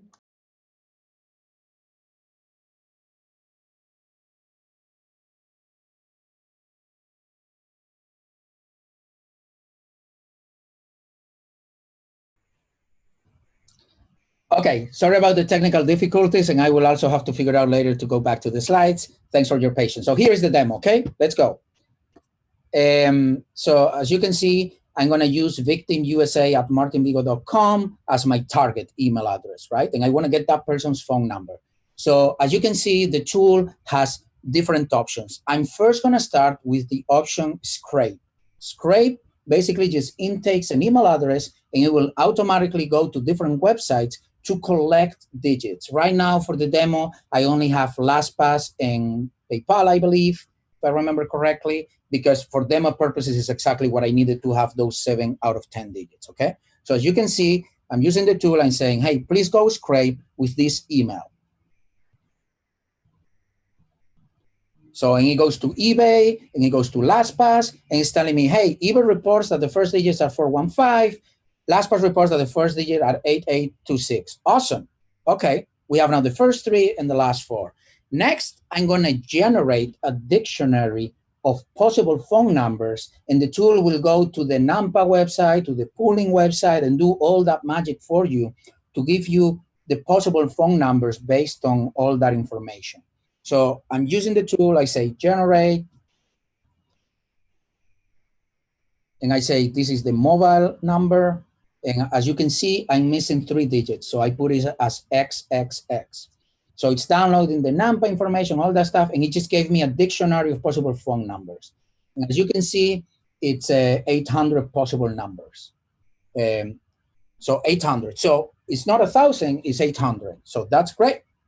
And now for demo purposes, I didn't want it for you guys to make this demo long and wait to brute force 800 numbers. So I'm gonna make it so that I'm only missing 1 number, okay, for the brute force option. So the brute force, remember, is gonna go to Twitter, to Amazon, and all those sites and reset passwords based on the phone number and correlate the masked email that I get with the email that I'm providing here, which is my target's email. Again, it's only gonna brute force 10 numbers, because I'm gonna pretend that I'm only missing one, just not to make the demo too long. You see, I do 415. In reality, I'm missing those three numbers, but I'm saying 30. I know that already, and I'm only missing one. So I'll do that. I obviously had to provide the email address because so the tool can correlate if the masking makes sense. And I'm gonna make it verbose, so you also see the failed attempts. And now I'm using, I think, Twitter here at the demo, because I created Twitter, and you see, boom, it just saw that it resetted a password with the 415-304-8826, and I saw that the mask was vi****o@martinvigo.com, so it obviously makes sense that that is possibly the phone number. That simple. It's really that simple. Now, give me a second again to go back to the slides. Okay, so this, and this, and this. Are we back on the slides? Okay, awesome. And now, how did I again share this? Es porque tengo esto en medio. Okay, view, full screen. Okay, cool, awesome. Thanks for your patience, guys. So let's get to the interesting part now. What about other countries? It gets way, way worse. And I laughed when I found this out. Because remember, I live in the US and I started to do this in the US, where the phone numbers are 10 digits long. So I was like, wait a second. I know that in Spain, the phone numbers are 9 digits long. It's actually less key space, if you want. Do they adjust the masking that they use in order to show less digits because the phone number is less long? No. So I don't know if in the audience there is someone from Estonia, San Salvador, Iceland, but those countries have phone numbers that are only 7 digits long. And for example, eBay and LastPass do not adjust the way they do the masking based on the length of the phone number. That means that anyone from those countries has their phone number completely public. You go now, reset their password on eBay and LastPass, and you get the 7 digits. Remember, the first 3 and the last 4. You don't even need the tool anymore. You can just go there and you get it. Now, is there a country with 8 digits? Yeah, there are many. And you will be only missing 1 digit. And I showed you in the tool how fast you can get it. Spain, if you're missing 2 digits, that's only 100 possible phone numbers, right? Because you got the last 4 and the first 3. So that's all. You could potentially even manually, if you want, be calling because you are really looking for that target. But again, you can just use the tool and automate for those 100 numbers that is possibly left. So this is really, really bad. Not only are we showing too much PII when passwords are reset, but we are also not even adjusting the masking to show less digits if the phone number is shorter. So with this in mind, I'm working on a tool to make this easier. The previous tool that I showed you is more a POC. It doesn't support all the services, and it's difficult to maintain because I rely a lot on the UI interaction. And so websites change a lot, is what happens with OSINT tools. So it breaks. So what I'm doing is I'm creating an online site that will only be the part of calculating the dictionary, because all the other things you can do manually or with other tools. You can go scrape for digits with verbs intruder if you want, or with WFAS. There are many tools already, way more solid than one that I'm gonna have to reinvent to do like fuzzing on web that you can do. Same for resetting passwords with a phone number. So what it doesn't exist is the leveraging of the public information to give a masked phone number and get back a dictionary of possible phone numbers. So that's what I'm doing. It's gonna be like Google style. You put a masked phone number and it will tell you, this is the list of possible phone numbers. And then you can go and do the reset password or whatever you need. It will have multi-country support. I'm gonna add Spain and others. For example, in Spain, we know that mobile devices start by 6 or 7, and if it's 7, it's only 7.1, 7.2, 7.3, or 7.4. So I'm going to use all that intelligence, put it in the tool, so it has support for that and for other countries. Again, depending on the country, the phone numbering system is different, and I expect this to be a community-sourced like tool that I can get more intel and put support in there. It will have much more info. It will tell you which carrier is assigned to that number. Well, not to that number specifically, but to the area code, things like that. It will have advanced filters. Say, for example, in the US, I know my target is from California. I know my target had this phone number for at least 2 years. You can go now to my tool, because I have that information as well from public resources, and say, and I will further discard numbers that have been assigned by NAMPA in the last year, because I know that that number didn't exist in the last year, but you just told me that you know that your target had the phone number for 2 years. So it will support all these advanced filters. And I also will have historic records that I will be storing as I scraping those websites. Cool. So recommendations for online services: just stop leaking PII. My recommendation, this is something I came up with, just allow people, because when I talk to UI, to UX people, right, they are saying, man, Martin, you work in security. You have no idea how many people forgets their passwords. We cannot be dealing with this. And many have many phone numbers. And then we get customer tickets like saying, hey, I don't know where the SMS went and stuff. So we need to give a hint where the phone number is sent. Okay, I get it. I know a UX person. Then let's allow for a custom label. So when someone puts your email address and resets the password, you will be able, it will say an SMS is going to be sent to your work phone or to your personal phone or whatever you want to put there. And if you want to put the digits, then put them, but at least it's on you. But we cannot have that by default services are just leaking some digits, especially when there is no agreement in how to do it, because we know the problem. For you, just never provide your real phone number to online services. It's usually not required anyway. And if you do use VoIP numbers, that's what I use. I have not necessarily burners, but I have devoted phone numbers just for 2FA when there is really this shitty service that forces you to have 2FA over SMS, which is ridiculous. And in general, also just use different email addresses or aliases. If you use a password manager, which you should, that is a great tool, not only to randomize your password, but to randomize your username. I use an email service that allows me to create unlimited aliases. So my email, my public email that I share with you is not the email I register with in my Twitter account.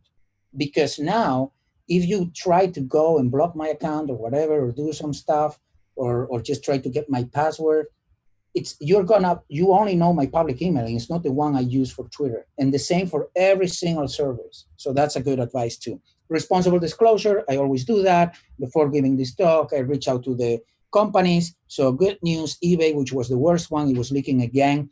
The first 3 in the last 4, in the last 2, they reduced it, and now they only leaked the first 1 and the last 2. Not ideal, but what can we say? For example, in the US, just with that, the first digit, it will be able to tell me, and you can use my tool for that. Oh, this person is probably from California or from Mississippi, because the first digit is 4, which is corresponding to the area codes 415, 408, 433, and 422. And those 4 corresponds to those cities. PayPal, they said, like, I don't care. Yahoo, I didn't update this. They really tried. They even gave me a bounty, which, and honestly, I wasn't really expecting this, because this is not really a vulnerability. I'm just telling them, hey, guys. So they were very nice, but they couldn't push through with the teams they have to deal with, so they didn't change anything. LastPass acted immediately. Instead of 4, now it's leaking only 2. Too long didn't read. It's how I like to finish my talks, which is one slide that summarizes everything, which is attackers can use your email address to obtain phone number digits from online services due to a lack of a standardization in PII masking. Combined with publicly available information and an understanding of the country's phone numbering plan, it is possible to recover the entire phone number. Thank you so much, guys. I really appreciate it. And thanks again to the team for having me. And I take any questions. I love to talk about this. Cheers. So, Martin, it's always a pleasure to hear you talking. That is mind-blowing, and I think people is going to put again the teamful hats after hearing this thing. So I see like no questions on the chat, but I have one for you, which is, when you release your tool, or even with the tool that you have right now, what are some of the use cases that people can use it for? Yeah, exactly. So there is always this debate, right? And I know you're aware of, like, about offensive security tools. Should we be making public tools that allow people to do malicious stuff? And there is the two sides. That is like, well, you create awareness with this. I had experience before with companies and they don't do anything about it till it's really public and in people's face. And then there are the others who are just facilitating crime by giving tools that off the shelf do malicious stuff. So I think for example, if you go to my talk about voicemail hacking, I did remove functionality to brute force the ping. Why? Because I didn't want to provide a tool that will help anyone hack accounts, yet the functionality that I left in the tool was enough to prove, to be able to test what my claims, which is the important thing, right? I can be here telling you stories and maybe it's all a lie. So that I did. In this tool, I think there are many use cases in which it's valuable for good purposes. And it's also a way to create awareness of like, your phone number is actually very valuable. It's not just a number and that's it. There are many attack vectors. So in this case, I think, again, red teamers can use it to potentially from a phone number, from an email, get a phone number, and with that was like do a more powerful social engineering campaign to obtain whatever the target is. Private investigators, again, I was really, really excited when I got that lady that was part of a nonprofit. She could have perfectly told me, why would you do that? I deal all the time with assholes that try to do this to stalk the people I work with. But she didn't say that. She said completely the opposite. I can use this to actually track down those assholes. So I think the tool can help. And again, like the one that I demoed is really more a POC. I don't have support for all the tooling. I will just provide a tool that allows you in reality only to make more advanced searches over already publicly available information. Awesome, thanks. I totally agree. Like it is best to have it public and share, because I mean, if you don't make it public, it doesn't mean that it doesn't exist, right? So it's a problem, it's there, and it's better that we know about it so we can act on it. I also see like valuable to people so they can research themselves and know what their attack surface is, right? So maybe if you're a high value target, you can use this and see, okay, if someone knows my email, maybe they're going to figure this stuff out and they can go and change that and protect their stuff. So very nice tool. Congratulations on the research. And one last question, just out of curiosity, how much time did you spend on this research? On this research, it was funny because it was something that I was working many hours on other research. I was like, oh, I need to do this. I knew that I wanted to do, so this is actually what happened, which was cool. So at Salesforce, where I used to work, we had like every 3 months, we had a day that we call the show and tell. And it's where we are supposed to do some research unrelated to work and present it in front of everyone, kind of our mini conference. And it was my favorite day.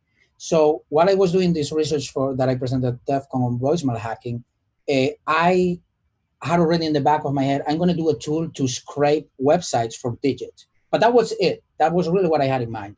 And I presented that tool like, hey, look, I can get 7 digits out of 10. And one guy told me, oh, do you know what an exchange is?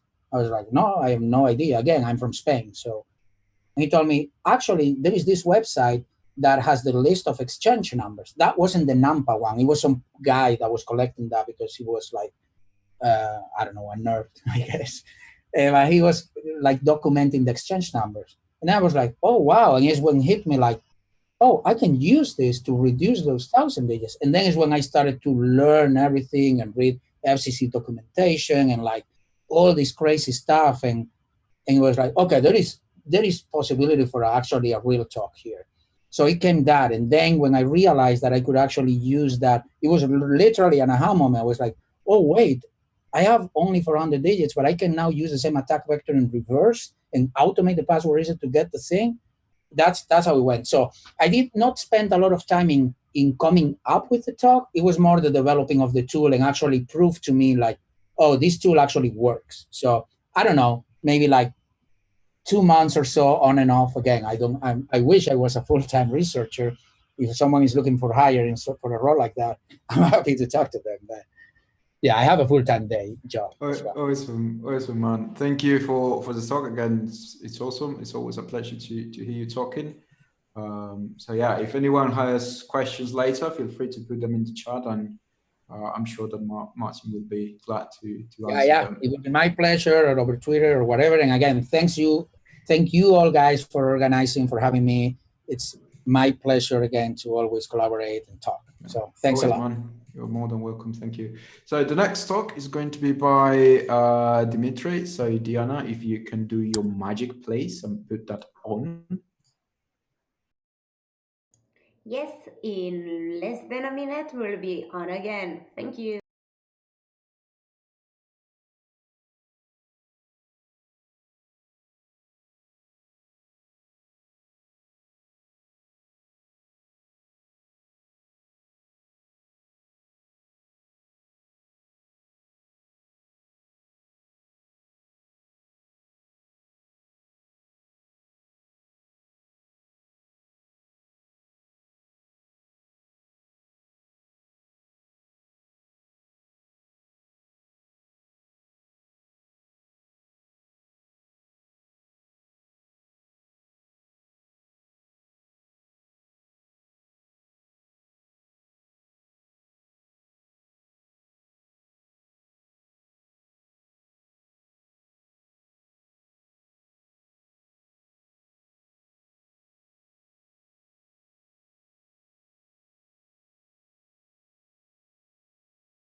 Hello everyone! We have lots of amazing talks today.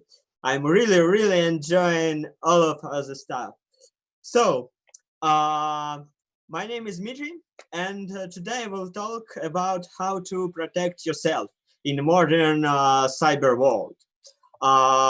Because we are all living in different situations. We are going out the streets. We have lots of gadgets. We have lots of other stuffs, and we need to somehow handle it and to think about it. So, who am I? I'm a security enthusiast, and I'm currently working as a security software engineer in Blue Team in Adevinta. I have some OSCP and GTF awards. So let's move on. First of all, you need to know your threats. What is kind of dangerous? You have lots of physical things, as I said. It might be credit cards, it might be passport or ID, it's your smartphone, it's your car keys, whenever. And the next thing it's probably something that is looks at each seconds of your life when you're going out of your home. It might be cameras, it might be satellites, whenever, but probably it is some sort of surveillance systems built for some stuff. So let's observe the wireless things first. As I said, IDs, passports. What's inside the modern IDs? They have some sort of chips, which might be NFS or RFID chip, and they use some sort of use frequencies to read out the data. It's in the passports, it's use different frequencies. So the governments have strict rules and security rules that allow only several manufacturers of NFS chips or things to do and to place their things inside the passports. Moreover, some governments in some worlds make an agreement to build their own chips and works on their own protocols for implementing the security for ID and passports.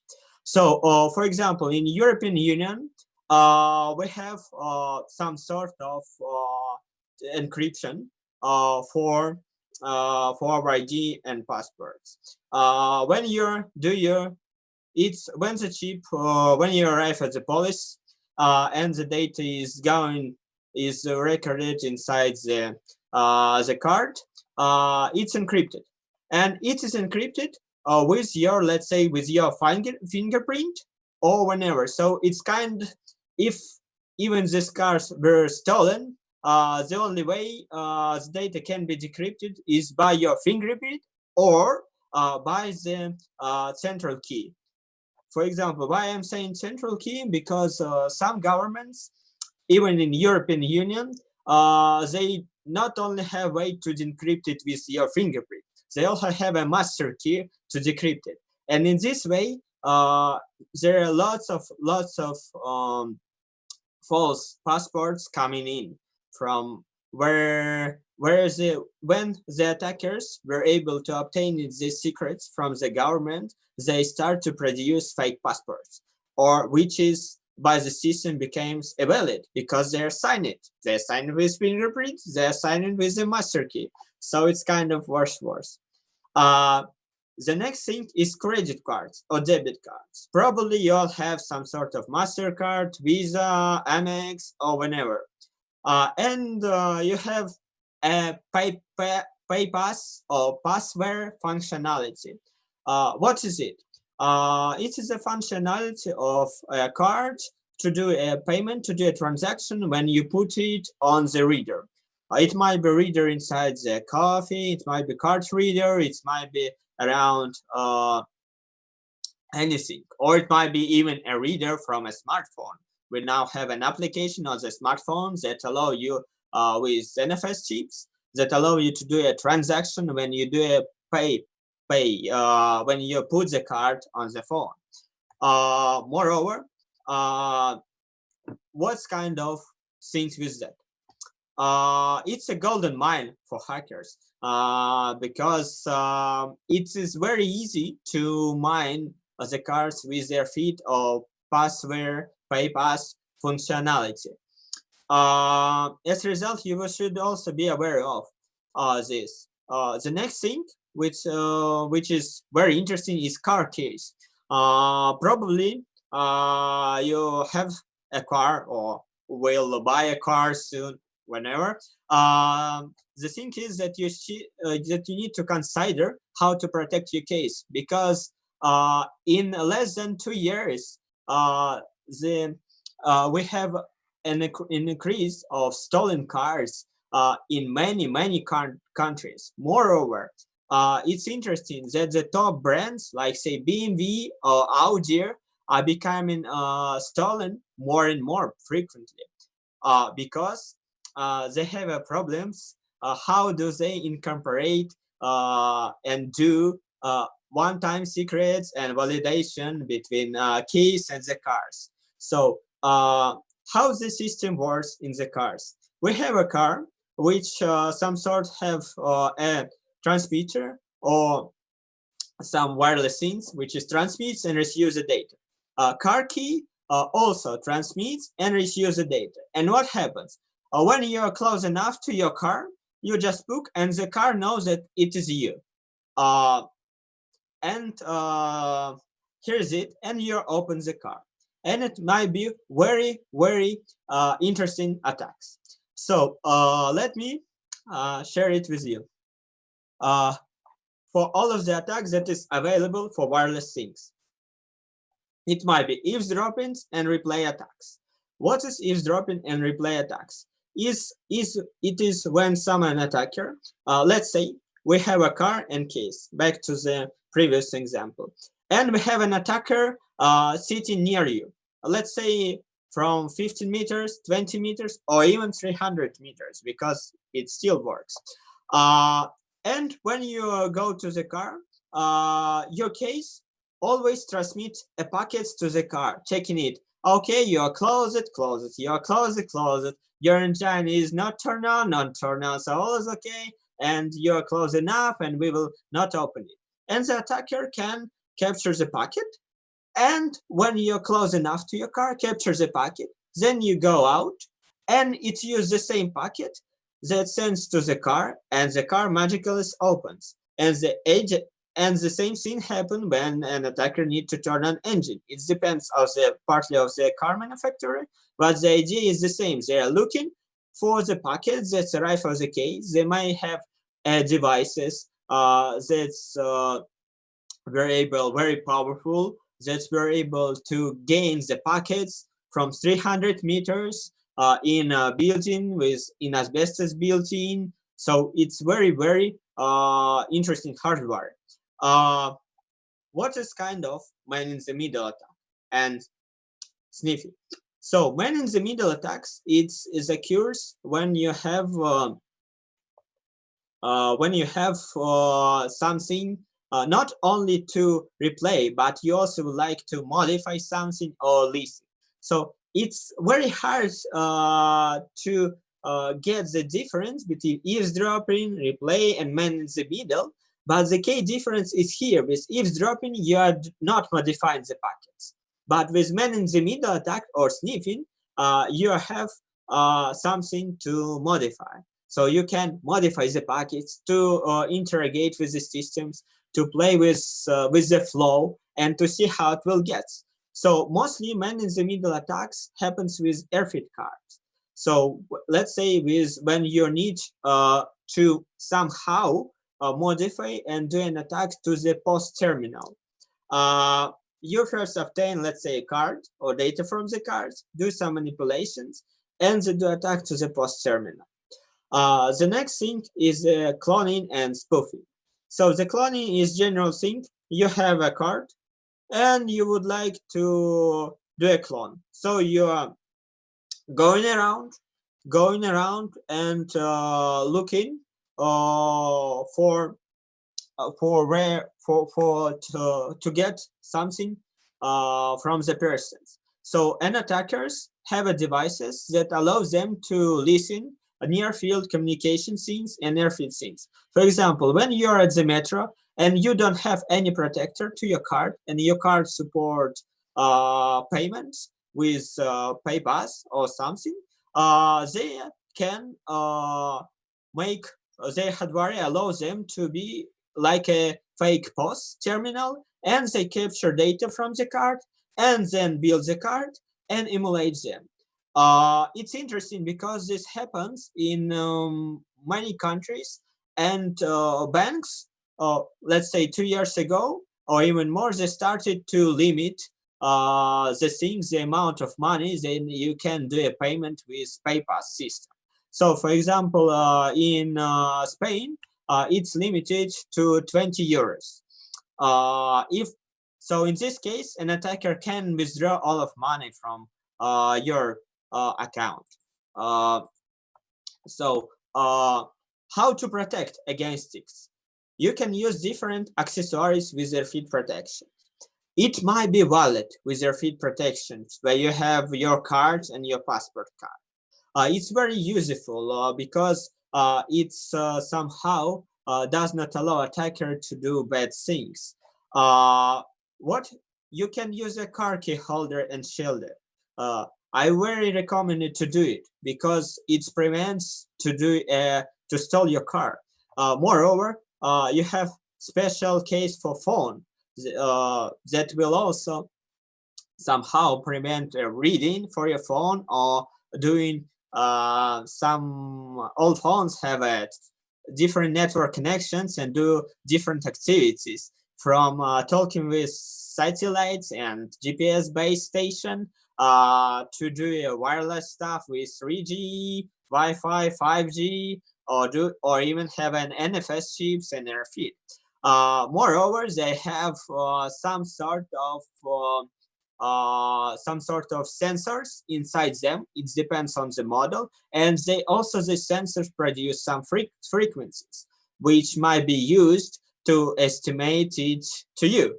So for example, like it was with iPhone and the things that is barometer sensors, that is some kind also produce a unique things, but it's very hard. It's not a usual attack. It's more an academic things, but overall it's better to know. And to protect against this, you can buy also a case for phone. Unfortunately, you will not able to use it as a phone, but it will be, you will not receive any calls or get any waves inside it. You will not get a GPS, so it will be useless, but you will be protected enough against any types of attacks. What is more interesting about all of these accessories to protect your is that they have special materials built around. It contains some aluminum inside it and some other stuff that do not allow to bypass wireless waves or with any frequencies. However, the universal protection is this one. You all have a foil inside your kitchen, and you can do a simple cases if you are unable to buy something even in current time. But it's very worth to know it. So what about street and privacy?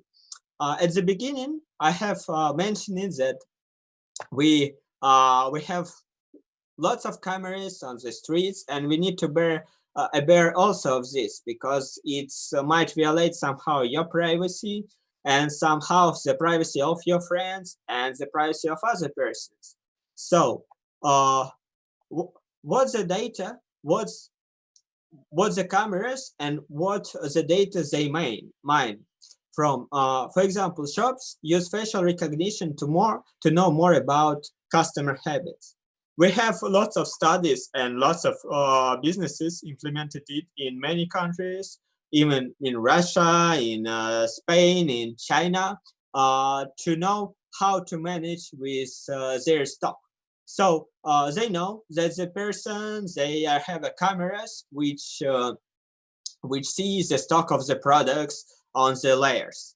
And when the stocks are becoming less and less, they make a message to their personnel, hello, come in, put more, let's say Coca-Cola or something, because we have low availability of the units. And moreover, after that, they use the cameras to track what the person do with the products. How do they take it from this plate? What the movements they do? How many reactions they have when they see, let's say, Coca-Cola, Pepsi, or whenever? Do they like it, or do they prefer to be at the middle of the plate or at the top of the plate? And moreover, they build their customer profiles. So, for example, when you go to the shop, they already know that you prefer or would like to buy, and they can make your special offers for that. I think it's somehow a security concern because we are customers and we don't have, let's say, GDPR laws for offline shops that will allow us to opt out of this surveillance. So it's kind of very, very questionable. What are the things cameras tracks, let's say on the streets? It is geolocation tracking. and visiting statistics. For example, like we have in China, they track the location of the people, they track their emotions, they track where they visit from, where they go from, and when they get to, who are they visited, what are the addresses. And so the same thing started to happen in many countries, even in United Kingdom. They have made from 2020, they signed an agreement to do a facial recognition on the street and London have lots of cameras. The same things happening in Moscow, in Russia. We have lots of cameras and they are now have an artificial intelligence and neural networks that tracks you and know lots of things about you. The same thing started to happen in United States with when the ring bells becoming more and more popular and police departments are allowed to access them. So there was a fancy story in when Amazon released the Irene bell because lots of persons decided to buy it. And when it was an emergency in some of the city, Amazon gave a full access to the police. And with statistics, moreover, with statistics of the voices, what they said when they arrived at the door. So they know who has arrived to them and what they're saying with the voices, with their location. And it was very questionable because it's somehow also out of zone of the current laws like GDPR. We can opt out. Okay, I just want to go to my friend and that's it. I have bought some beers and I would like to have a fun time. I don't want to be tracked and I would like to be opt out, but I can't. But I can't because it's that's it. That's a cameras where I can do nothing. There's a thing which is interesting and it's becoming a trend right now to track your body and your movement to identify in your potential threat. What I'm talking about? When you let's say you're imagine that you are going to the sea. You're very relaxed. You're going straight. You're thinking about something good. You probably would like you to swim. So it's kind of you're very relaxed. But imagine that you have something in mind and you are going to do something bad. I don't know what can be. And your body is very strange and in nervous state. So it's kind of my feel of the movement. So lots of companies build the systems to track it, to identify your mood of your body and how do you move, to identify are you a threat or not. And moreover, they are trying to do a fingerprinting also regarding to your body and movement. So it will be an addition to the face recognition because right now not every face recognition making 100% or even let's say above 90% to recognize you. So they will have an additional data to recognize you more carefully in the crowd or in the city. Moreover, the interesting stuff, according to privacy and the cameras, is the flats that available for rent might contain some hidden bags or cameras, which might be streamed online or which might record a video that later will use for some bad things against you or to put it in the public. So it's very, very, very strange here. How do the companies fight? For example, Airbnb make a policy. If you will find a camera inside the apartment, you will get your rent back or it will be possible to escalate it somehow. So we know all of the things, then how they are not honest and very rude and how do they process it. So, but how we can protect ourselves from it, not related to the laws, not related to the company good mood or something, but how we can do it, how we protect. First of all, there are some useful gadgets to find hidden cameras and bugs. It's inside the apartments or whenever you would like to work. Right now, you're working in remotely jobs. Who knows? Maybe you have some hidden stuff inside your table or inside the vase or inside your kitchen or even at the top of the floor. You can buy something some devices which allow you to pinpoint the bugs. How do they work?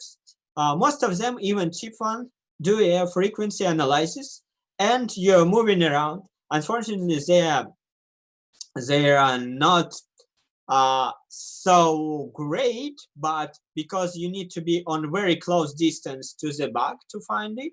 But of course, it's better than nothing. And you're going around your apartment or every place.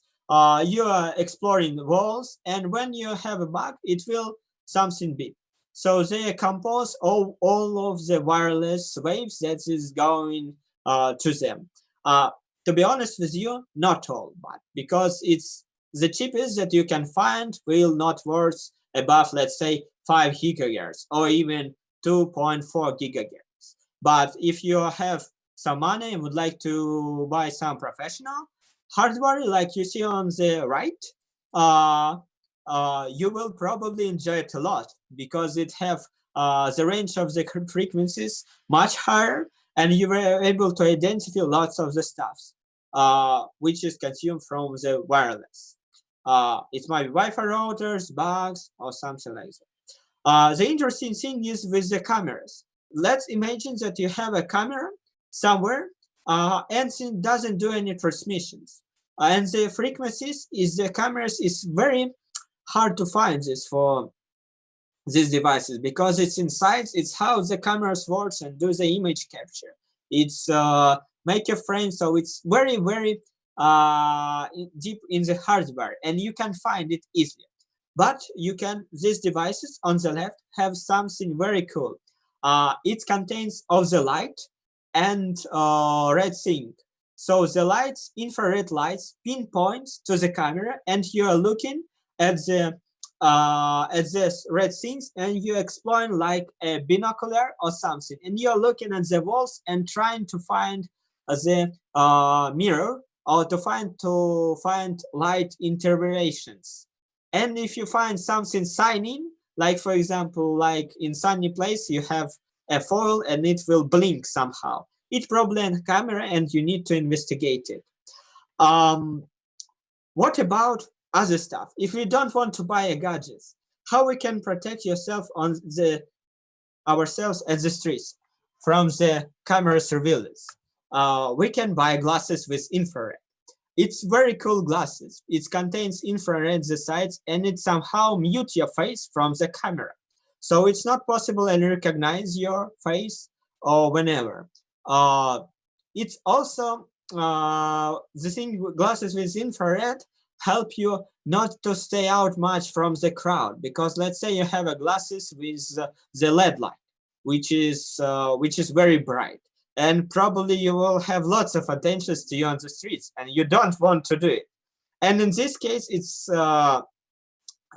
better alternative to have a glasses with infrared, because it doesn't pay much attention to you, and you are protected from any cameras right now.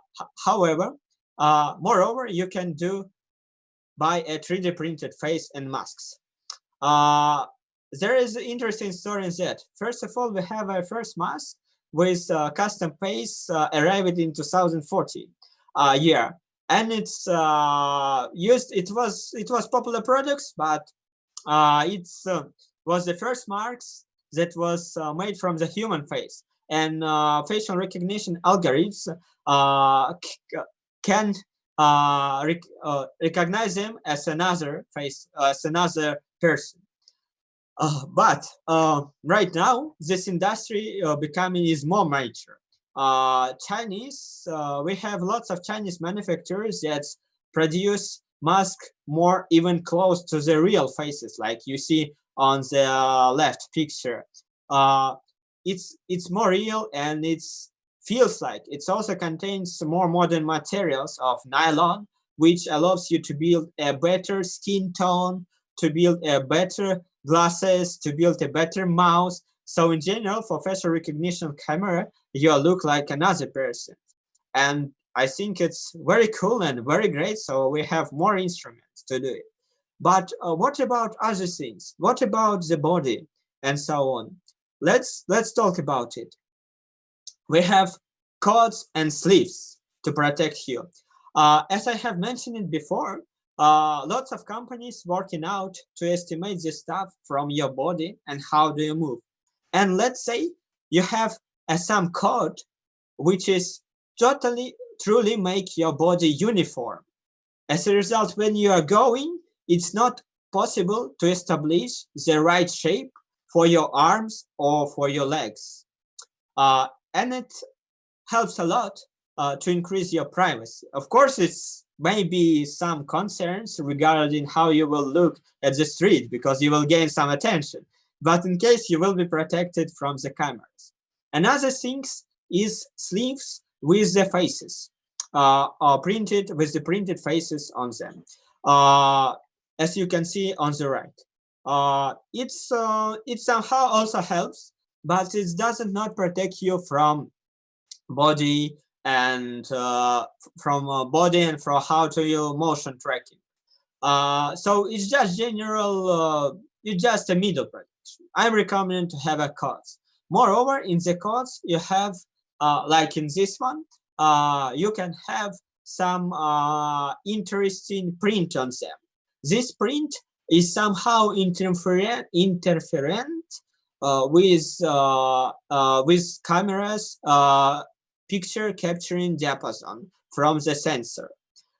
So it's not so much because we have cool cameras which increase the technology from 20th century right now. It's very cool, but it somehow in this purpose might also decrease the recognitions for you. So what else do we have? We have a hoodie, camera and thermal protection hoodie, which is used not only to protect you against camera, but also to do a thermal protection against cameras with thermal sensors.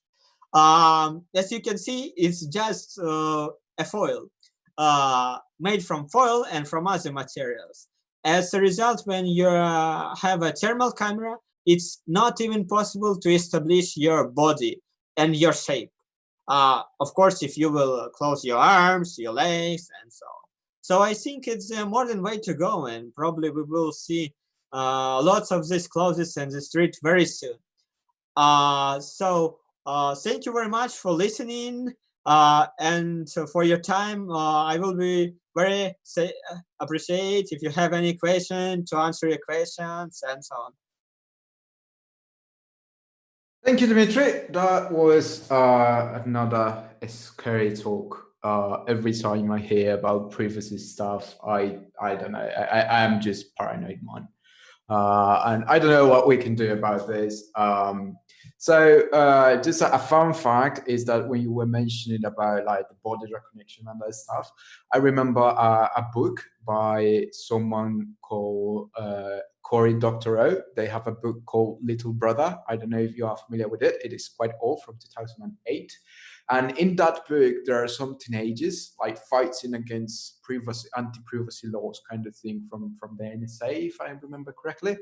And they did this trick where they put like rocks inside their shoes to walk kind of in a funny way so the cameras didn't recognize them. It's a very fun book, and if you go to the author's website, it is free. Like the digital version is free. So I recommend it. It's quite a fun read. So yeah. So I have one question. It is like all of this stuff is kind of cool, but also like I see it like even for myself that I'm kind of paranoid. I'm not going to go into all that pain. So what are some realistic things? What are like little things that normal people can change a bit to protect, at least reduce the risk of this kind of stuff? Okay, if I clearly understand, you would like to know more about how you can to protect without wearing and without doing lots of this, which was in the article. I think you probably the key here is to have a strict threat model and to know your threats and how to process with that. In short, maybe let's say you are traveling and you agreed that you will be capturing. and maybe you agreed that you, let's say, will have some sort of packets capturing when you use the car. But in general, I highly recommend it to be on the common sense with you and what you're trying to achieve. Moreover, they will have lots of, I think so, or maybe I'm wrong, we might have some sort of changes in our societies, which will be upcoming, like in any ages. And who even knows, maybe we can see even more amazing products like that coming up. And maybe it will be usual for us to wear masks or something like we did, unfortunately, in this crisis period, usual for us. And it will be like a phone, like we have a phone, like we are doing calls, like we have a messengers and so on and so on. Who knows? The future will show us. But it is better to know how to work with it and how to protect it, because it will give you one step ahead, and you know it, and you're already protected. Cool. Thanks. Yeah, like the thing that worries me more is like the general population, right? Where they are not as aware about this, which I think is a good point, because and a lot of awareness programs from companies, for instance, I see a lot of content about phishing, and I see a lot of content about passwords, and I see a lot of content about even encryption and data protection and this kind of stuff. But I rarely see content about privacy. So just an idea for people out there working on security awareness. I think that privacy stuff would be very useful to put in your programs. So because that's the way of educating the normal population that are not technical. So this kind of stuff will spread more around like normal people, right? So again, thank you so much for your talk. We're going to close this now. Thank you everyone who attended the virtual meetup. I hope, we hope that you like it. Thank you again to Diana for organizing this. Thank you to all the speakers. And thank you to Daniel Voicu, because he helped us immensely. And yeah, we hope to see you in the next one. Now I will give the mic to Diana, that she's going to say a few things as well. thank you very much. Well, I'm pretty happy. We didn't have so many fuck ups. There were just a few. I'm gonna tweak this video to be more pretty than it actually was. Thank you so much for all your collaboration, for all your messages. Even the last idea about privacy now, I think it was perfect. I think those are more information that we can share with everybody around. And for any other question, go to the comments or to the Slack channel for Cyber Barcelona, and we can continue those great discussions. And stay tuned, because I think we're gonna have more of those virtual meetups now, and maybe even more talking, because we need to compensate for all the quarantine solitude that we have now. So thank you very much again. Have a lovely evening and a lovely weekend. Take care and stay safe.